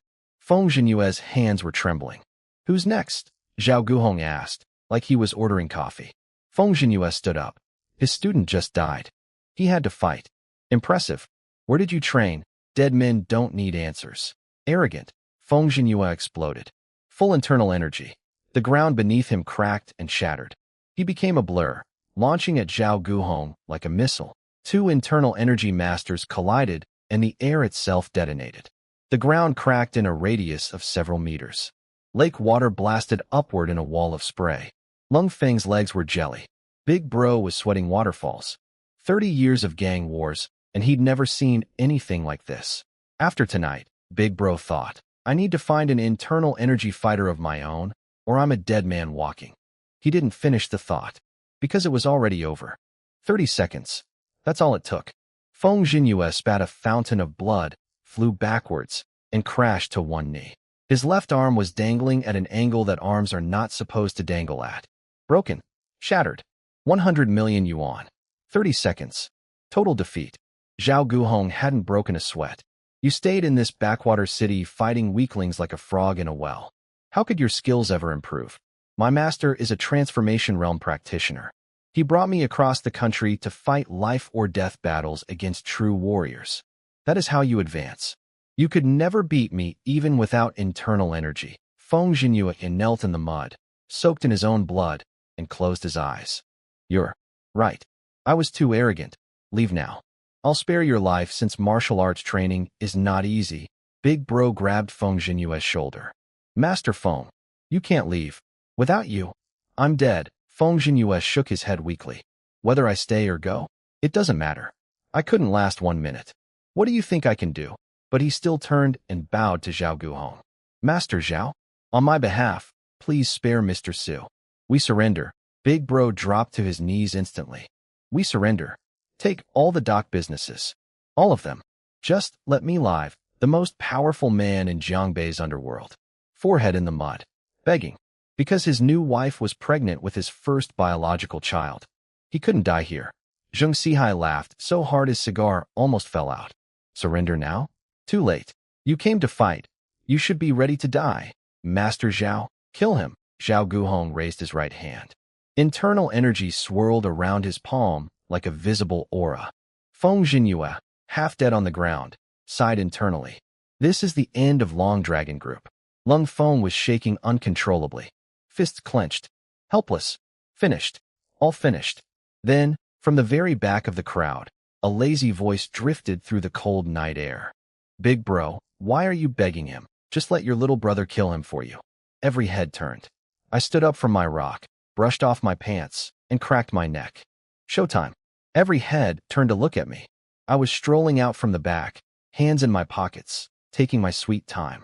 Like I was walking to the convenience store for snacks, not toward a guy who just killed someone with a casual palm push. Big Bro Su lost his mind. Brother, run. This isn't a place for you. Feng Jinyue, half dead on the ground with a broken arm, was waving frantically. Kid, this isn't a schoolyard fight. Zhao Guhong is a great achievement internal energy master. You'll die just getting close. I ignored both of them, walked up to Big Bro, and patted his shoulder. Bro, get up. Kneeling is a bad look. His lips were trembling. Tears in his eyes.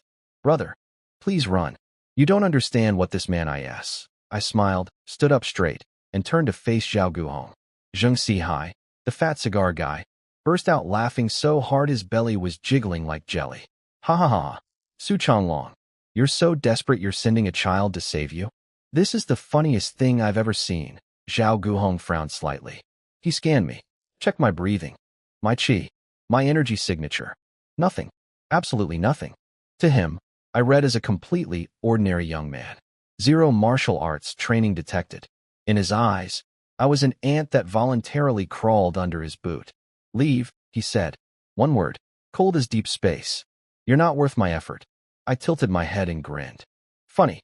I was about to say the same thing to you, but my big brother got bullied. So here we are. His eyes went sub-zero. Seeking death, he thrust his palm forward. A wave of devastating internal energy screamed toward me like a freight train of concentrated murder. The same attack that would have killed Feng Jinyue instantly. The same force that obliterated the national champion without contact. Feng Jinyue screamed. Look out. Big Bro squeezed his eyes shut. Couldn't watch me die? The attack reached me. And I tilted my head slightly. Glanced at a willow tree next to me. Reached up and plucked a leaf. That's it.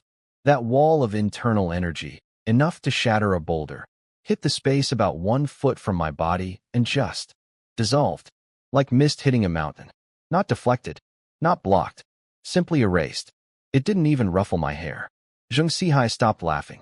Feng Jinyue's jaw dropped to the mud. Zhao Guhong's pupils contracted to pinpoints. For the first time tonight, the man who'd been bored out of his mind actually looked shocked. Because he understood what just happened. His internal energy didn't fail. It was overpowered, neutralized by a force so far above his own that his attack simply ceased to exist on contact. That only happens when the gap between fighters is an entire realm apart. Too weak, I sighed. I held up the willow leaf between two fingers and flicked it. Whoosh. The leaf, a soft, floppy, harmless little leaf, tore through the air so fast it created a visible shockwave. A sonic boom from a leaf. Zhao Guhong's face finally showed real emotion, pure, undiluted terror. He couldn't react, couldn't dodge, couldn't block. The leaf embedded itself perfectly in the center of his forehead. His eyes went wide. His mouth opened. He wanted to say something. Nothing came out. He fell straight backwards like a toppled statue. Thud. The sound of his skull hitting the ground echoed across the silent lake.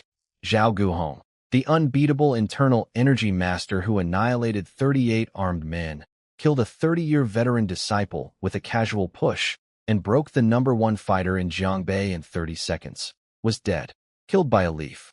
And the leaf? Still perfectly clean. Not a drop of blood. I put my hands back in my pockets. The silence was so absolute I could hear fish blinking in the lake. Big Bro opened his eyes. Saw Zhao Guhong on the ground. Saw me standing exactly where I'd been. Hands in pockets. Same expression. Like nothing happened. His brain blue-screened. Feng Zhenyue was shaking so hard his broken arm was rattling. His voice came out cracked and barely human. Flying flower. Plucking leaf. Killing from a distance. This is the technique of a great achievement internal energy master. You're a great achievement practitioner. He'd only ever heard of this level. His master's master mentioned it once, like a legend. A myth. Something that existed in stories, not in reality. And the myth was a kid who looked barely 20. Feng Zhenyue dropped to one knee. Not begging, not surrendering. Pure, bone-deep reverence. When a martial artist meets someone at that level, the knees move before the brain does. Zheng Sihai? His legs liquefied. He collapsed like a deflated balloon. Cigar fell in the mud. His entire body was shaking so hard, he looked like a phone on vibrate. And the spreading dark stain on his pants confirmed what the smell already announced. He crawled, literally crawled, to Big Bro's feet and started slamming his forehead into the ground. Don't kill me. I'm sorry. I'll give you everything. All of 4C's trading. Every business. Just let me live. Big Bro slowly recovered from his shock. He looked down at the groveling man. He'd already won. Zhao Guhong was dead. The bet was settled. The docks were his. Killing Zheng Sihai would create political complications. He hesitated. I didn't. I stepped forward, looked down at the fat man. Snap. One motion. So fast nobody saw it. His neck twisted at an angle that necks don't go. He crumpled like a puppet with cut strings. Dead before he could scream. I pulled a handkerchief from my pocket and casually wiped my fingertips. Big Bro, remember, when you cut grass, you pull the roots. Your heart is too kind. Big Bro felt a chill run from his tailbone to his skull. He looked at my face. Calm. Young. Completely unbothered. Like I'd just swatted a fly, not snapped a man's neck. What he felt wasn't just gratitude anymore. It was awe. And underneath that, a healthy dose of genuine fear. This 20-year-old kid was more decisive and ruthless than he'd been in his entire 30-year career. He straightened up and took a deep breath. Brother, you saved my life tonight. 30% of Long Dragon Group is yours. Non-negotiable. I raised an eyebrow. That's generous, bro. He shook his head. It's not generosity. You're right. My heart is too soft. Without you watching my back, I'll get into trouble again. The 30% is your fee for keeping me alive. I thought about it for a second. Deal. From now on, Long Dragon Group's problems are my problems. He slapped my shoulder, eyes red. The man went from kneeling in mud begging for his life to being part owner of Jiangbei's biggest underground empire in about 90 seconds. Emotional whiplash at its finest. Feng Zhenyue, still kneeling, bowed deeply. Master Lin. I had eyes but couldn't see Mount Tai. Please forgive my earlier disrespect. I waved it off. Get up. No hard feelings. Then, because I couldn't resist.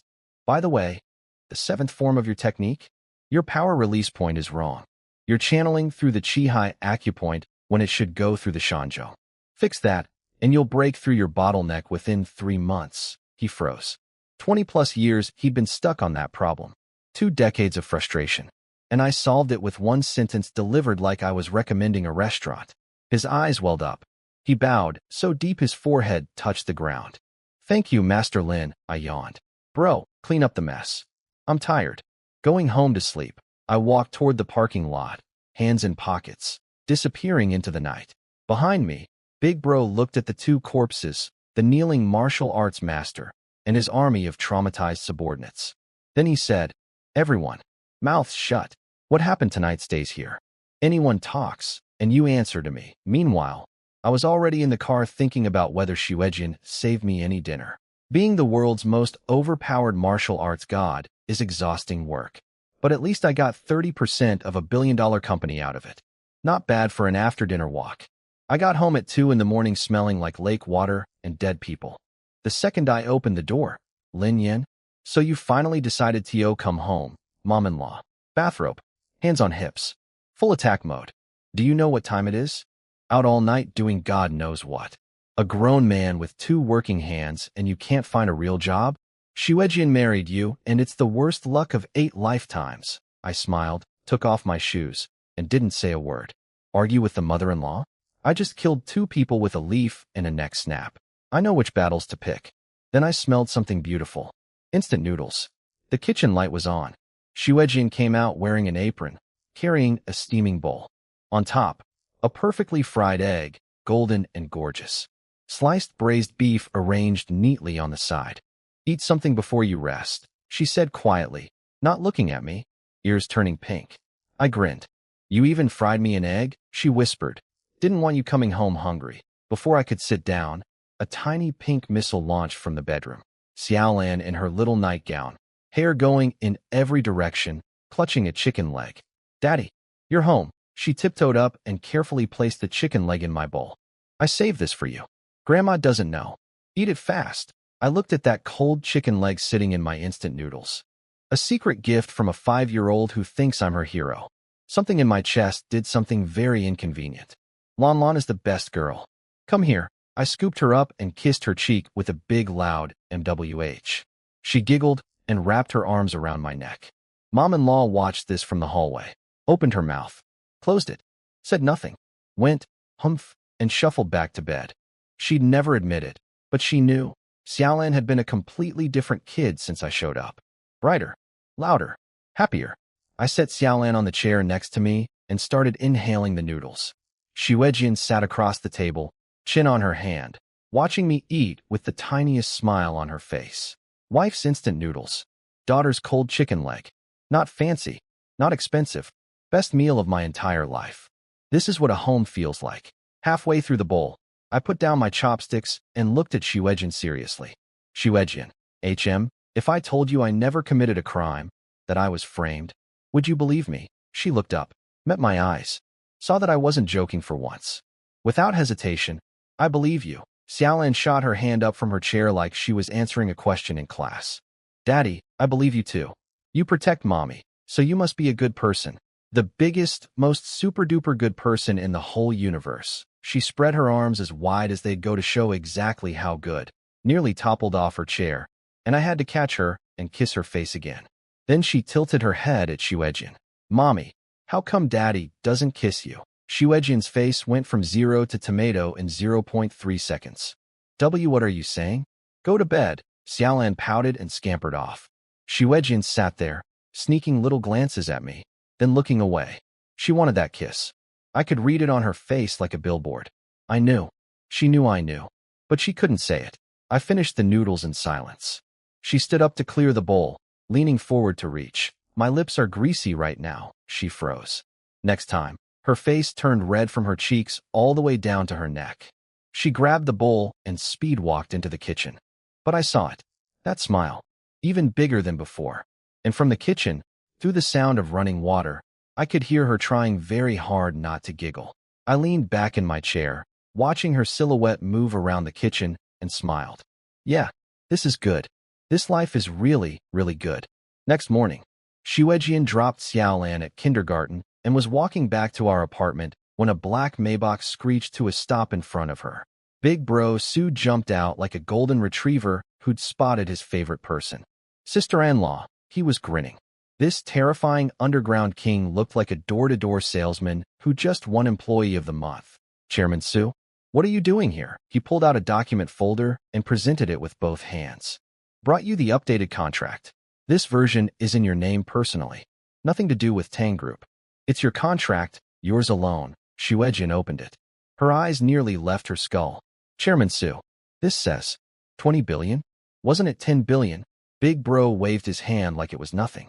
Oh, there was a little hiccup with the original deal. Felt bad about it. Added a tiny bit extra. A tiny bit. He doubled it. 10 billion extra. A tiny bit. Shuejian was holding the contract with shaking hands when I walked up behind her and put my hands on her shoulders. Take it, babe. Big Bro's being generous. She turned around and stared at me like I'd just told her water was dry. 10 billion to 20 billion, and I'm acting like someone upgraded our takeout order from medium to large. Who are you? Her eyes were screaming. Big Bro and I exchanged a look. He grinned. I nodded. He understood. Last night's business stays between us. Thanks for coming personally, bro. Of course. Anything for family. Then my phone buzzed. A text message. From Tang Yifan. I frowned.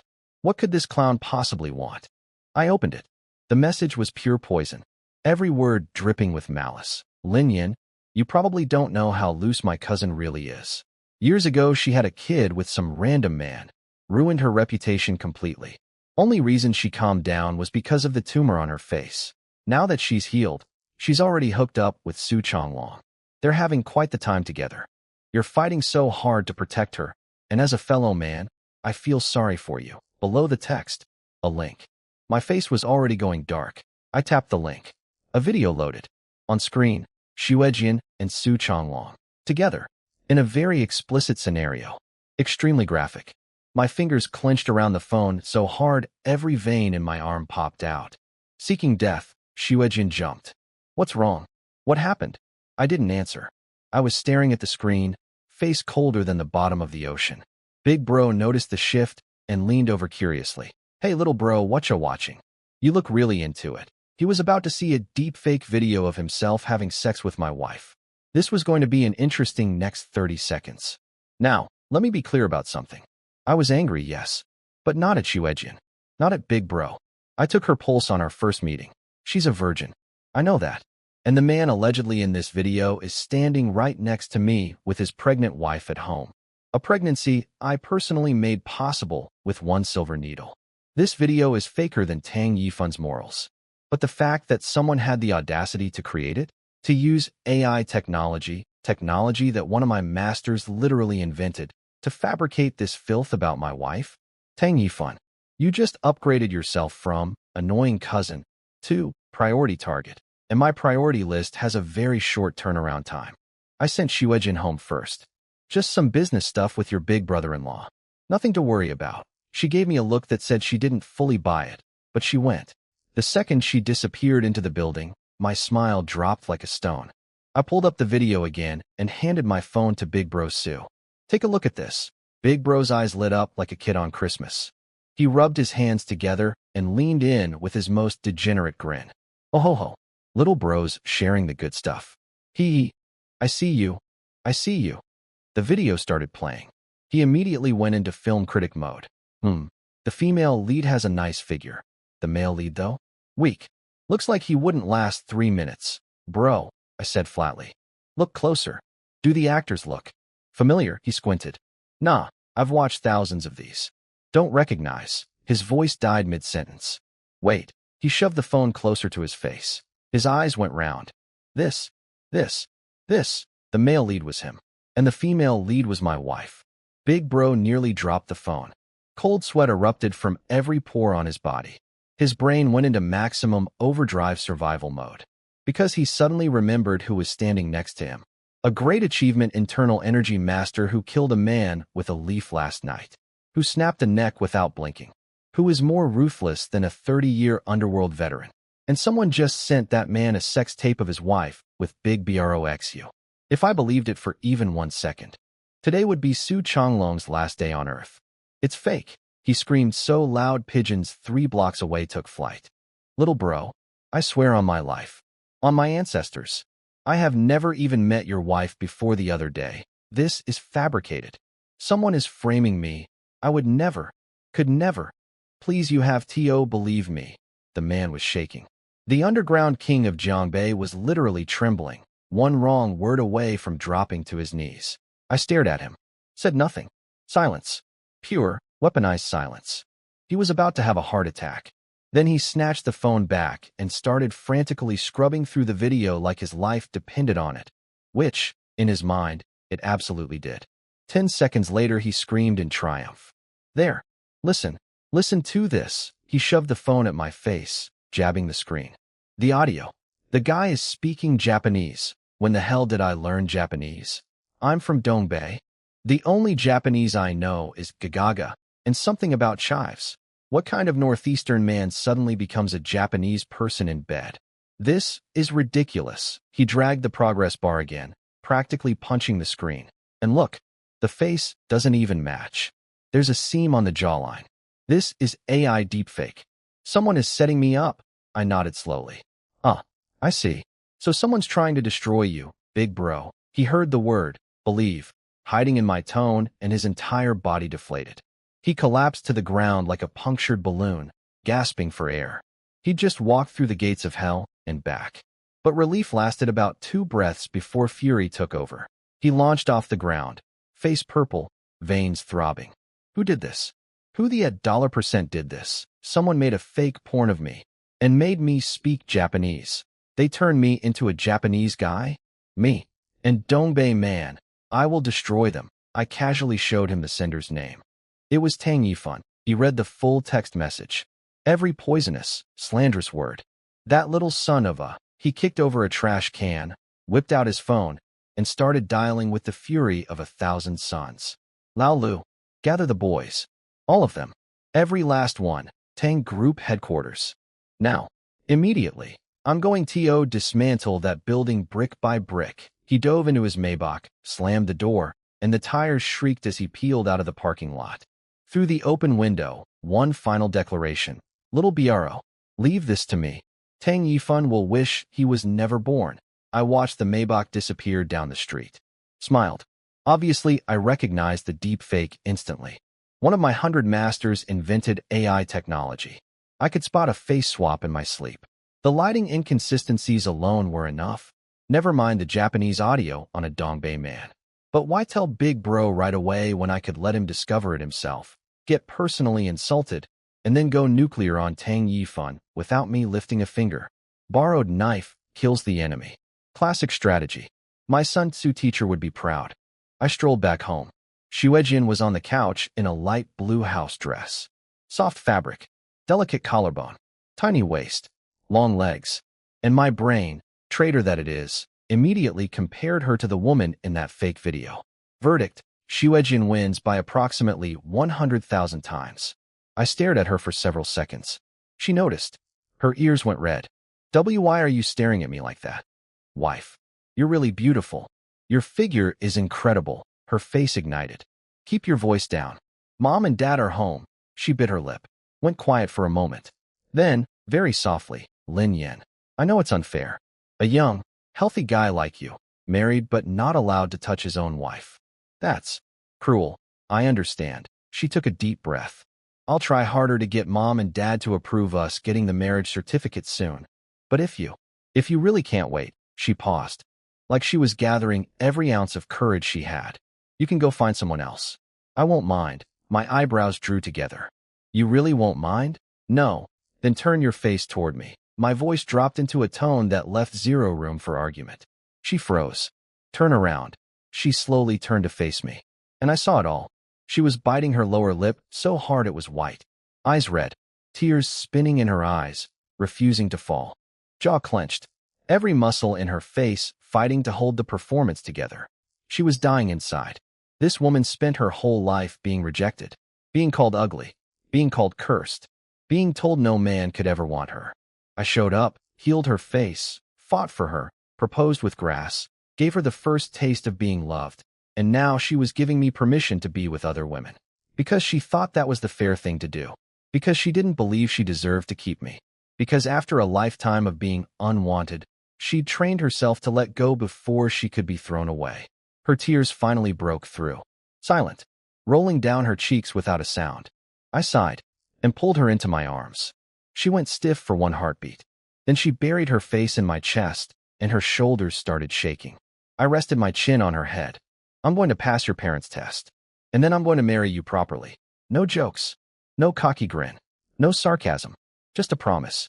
She cried harder, but the shaking got softer. And after a while, her hands came up and grabbed the back of my shirt, holding on like she was afraid I'd disappear. I held her and didn't let go. Look, I've fought internal energy masters, killed people with leaves, and owned 30% of an underground empire. But standing in a tiny apartment, holding a crying woman who just tried to set me free because she didn't think she was worth keeping, that hit harder than any punch I've ever taken. I wasn't there for this part either, but Big Bro's guys told me everything, and honestly, it's the funniest thing I've heard all week. So Big Bro Sue drove home, changed into a black suit, rolled up his sleeves to show off his dragon tattoo, and summoned his entire army. 100 cars. 400 men, all wearing matching long Dragon Group uniforms. They rolled up to Tang Group headquarters like a military invasion, blocked the entire street. Engines growling, windows tinted. Not a single person got out. Everyone in the neighborhood was poking their heads out of shops, pulling out phones to film. What's happening? No idea, but it looks big. Then Big Bro's custom car screeched to the front of the line. He jumped out, scanned his army, and bellowed, "Is everyone ready?" 100 car doors opened simultaneously. Whoosh! 400 muscular men in black uniforms poured out like a human tsunami. Ready? The sound wave rattled windows across the street. Let's go? Someone made a fake porn of me and turned me into a Japanese guy. We're tearing this building apart. Smash everything. I'll pay for the damages. He charged through the revolving doors. 400 guys followed. The receptionist looked up with her professional smile. Hello. How can I? She saw 400 angry men filling the entire lobby behind one furious man with a dragon tattoo. Her smile shattered like dropped porcelain. What are you? Move. This doesn't concern you. He turned to his army. Smash! And they did. Computers went first. Monitors punched clean off desks. Keyboards exploding into individual keys. Printers launched from tables and detonated on the marble floor. The receptionist's legs gave out. She crawled down the hallway screaming for security. In the security room, 5 guards were playing cards. The captain peeked out, and his cigarette fell from his mouth. One brave rookie started. Who are you people? How dare you come to Tang? The captain yanked him back by the collar. Are you insane? We make a few hundred yuan a month. You want to die for that? That's Long Dragon Group. You want to fight them? Do it without me. He waved his hand decisively. Retreat. Full retreat. As far as anyone knows, we all had diarrhea today and never came to work. The security team disappeared into the fire escape faster than Olympic sprinters. Meanwhile, the destruction continued. My computer, that was a 5090 GPU, 64 gigs of DDR5 RAM, MY iPhone 17 Pro Max. The orange one, 1 terabyte. I tricked my simp into splitting 36 monthly payments for that. My delivery order. I spent 30 minutes stacking coupons for that meal deal. In 5 minutes, the entire ground floor of Tang Group looked like a bomb site. Big Bro grabbed a trembling employee hiding under a desk by the collar. Where is Tang Yifan? Third FF floor.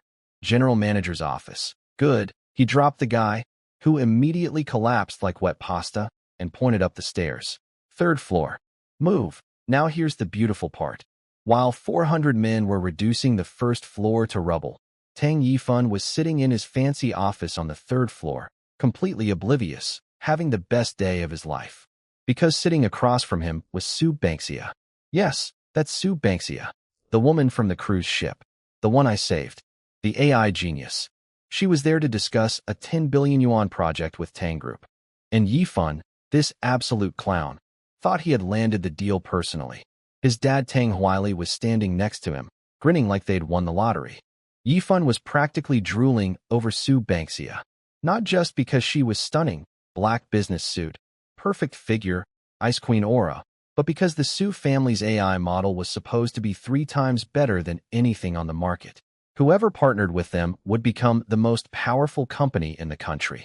And Tang Yifan, in his delusional little brain, was already planning, if I can date Sue Banksia and get the contract, I'll be the most important man in all of Daxia.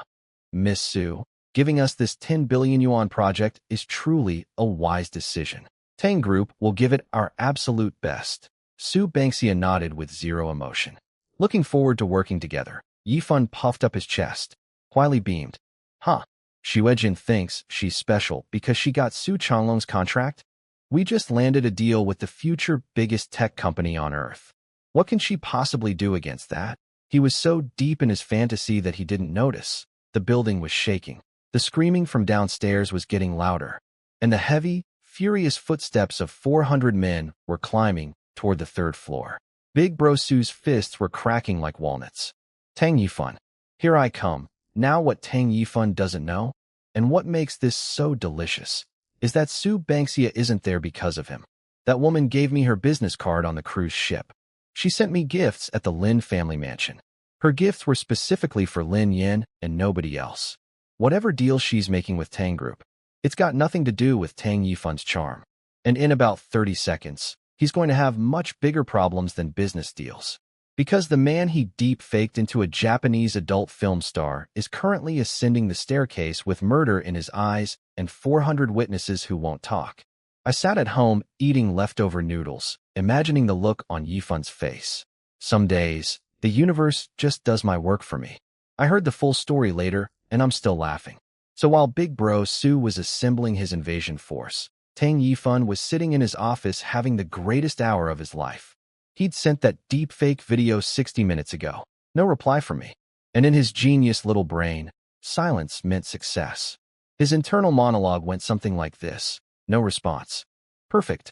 A violent convict like Lin Yin, seeing his wife with another man? He's probably destroying her right now. Probably smashing her face in.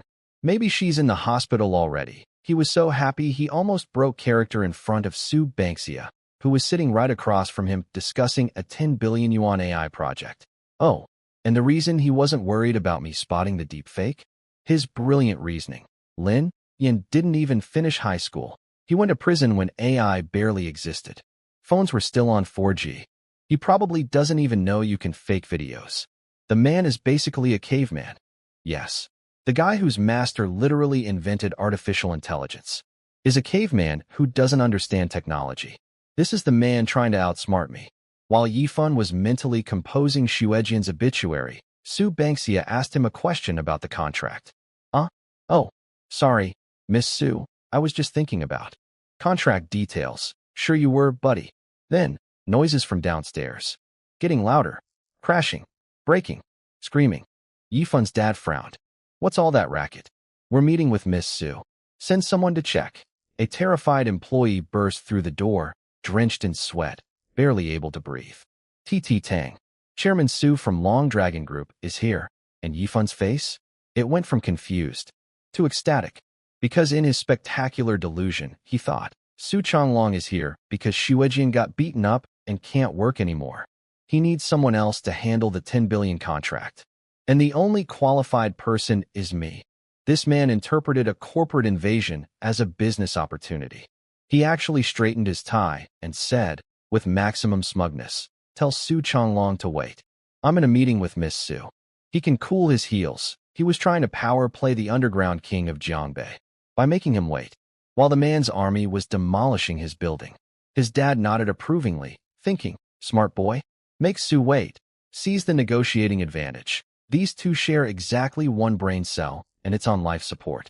The employee didn't move. He was shaking so hard, he looked like a human earthquake. Sir, I can't tell him that. Why not? Just tell him to wait. The employee's voice cracked into a shriek, because he brought 400 people and they're destroying everything. The lobby is gone. The computers are gone. The printers. The filing cabinets. Someone's lunch delivery. They didn't even spare the takeout. Yifan's smile froze. He's not here for the contract? He's here to demolish the building. I wish I could have seen the exact moment reality hit him. The precise nanosecond when I'm about to receive a 10 billion yuan contract, transformed into 400 angry men are coming to kill me. The building was literally shaking. The crashing got louder. Footsteps in the hallway, hundreds of them, sounding like a stampede. Su Banksia calmly set down her documents. What's going on outside? Yifan's dad, ever the professional liar, squeezed out a smile. Just a small misunderstanding with Long Dragon Group. Tiny. Nothing to worry about. Boom. The office door exploded inward. Ripped clean off its hinges. The entire door frame went with it, crashing onto the floor in a cloud of dust and wood splinters. Yifan catapulted out of his chair. His dad stumbled backwards. Su Bangxia narrowed her eyes. And standing in the doorway, dragon tattoo exposed, veins popping, eyes bloodshot, surrounded by a corridor packed with 400 furious men, was Su Chonglong.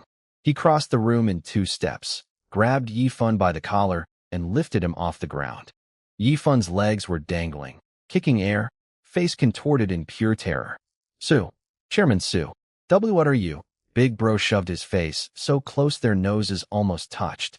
Tang. Fan. You made a deep fake porn of me, and you thought you'd get away with it. Now, let me paint the full picture of Tang Yifan's situation. 1 minute ago, sitting in a big leather chair, fantasizing about becoming the most powerful man in Jiangbei, mentally planning his wedding to Su Bangxia. Right now, dangling from the fist of the most dangerous man in the province, surrounded by his private army, being accused of creating fake pornography. In front of Su Bangxia, in front of his dad, in front of approximately 400 witnesses, with his building in ruins below him. And somewhere across town, I was sitting on my terrible couch, drinking tea, waiting for my wife to come home. Life is beautiful. So here's what went down at Tang Group while I was home drinking tea. Big Bro Su had Yifan dangling from his collar like a fish on a hook. Legs kicking air. Face turning purple. Su. Chairman Su. What are you? Slap. Half his face inflated like a balloon. Blood from the corner of his mouth. You have the nerve to ask me what I'm doing? You know what you did. Yifan's brain was spinning in circles. What did he do? He genuinely couldn't connect the dots. In his mind, that video was supposed to make me beat up Shuejin. How did it end up bringing 400 men to his door? Slap. Other cheek. Matching set.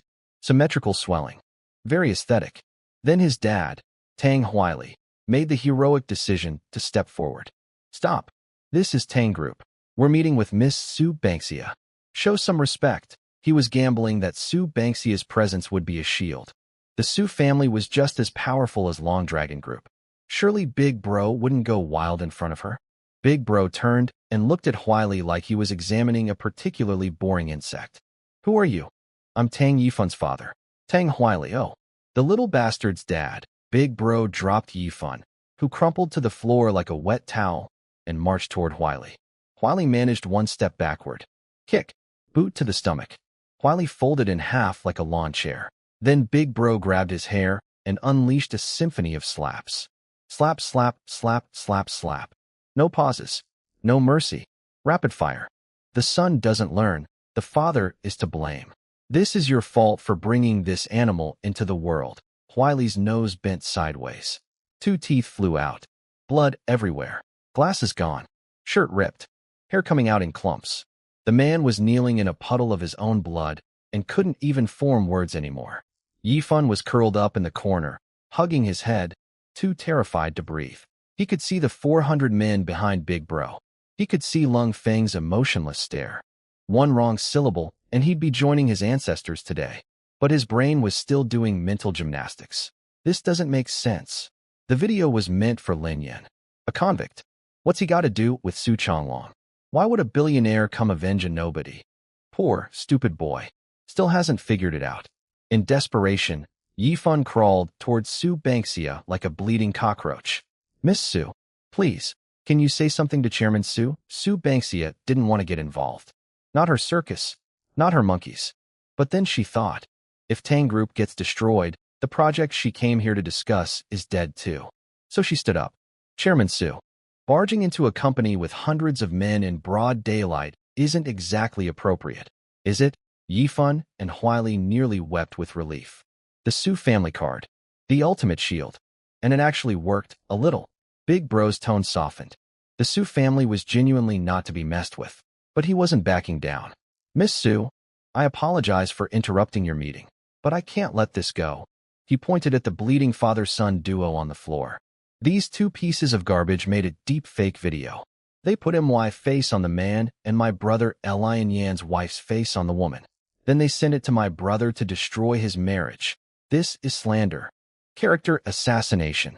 Tell me, don't they deserve to be hit? The office went dead silent. Then Su Bangxia's expression changed. Wait, her eyes sharpened. Lin Yan? As in the Lin family's real eldest son who served 5 years in prison? That Lin Yin, Big Bro blinked. Yeah, that's him. Why, he's married? If you could hear gears turning, the entire room would have sounded like a clock factory. Big Bro confirmed. Just got married. His wife is Tang Xuejian from this family. Su Bangxia went still for several seconds. Lin Yin, the man who saved her and her sister on the cruise ship. She'd been searching for him ever since. Sent gifts to his family. Tried to hire him. And he's been here the whole time?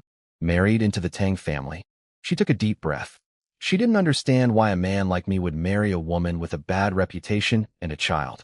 But one thing was crystal clear. I saved her life. And the people who were trying to destroy me were the same people she was about to give 10 billion yuan. She turned to Huili. Zero emotion on her face. Mr. Tang, the Su family's partnership with Tang Group is cancelled. Father and son went catatonic. See, cancelled? Why? You know why? 10 billion yuan. A partnership with the future biggest tech company on the planet. The golden ticket to immortality. Gone. In one sentence. Yifan collapsed onto the floor. Complete system shut down. Empty eyes. Loading screen of despair. Big Bro was beaming. Miss Su is very wise. Working with these clowns would only ruin your project. Then Su Bangxia did something nobody expected. Chairman Su, how sudden was Lin Yan's marriage? Do you know the details? Big Bro's eyes went wide. His internal matchmaking alarm started blaring. The heiress of the Su family. Asking about his sworn brother's relationship status? His brain transformed into a calculator running at maximum speed.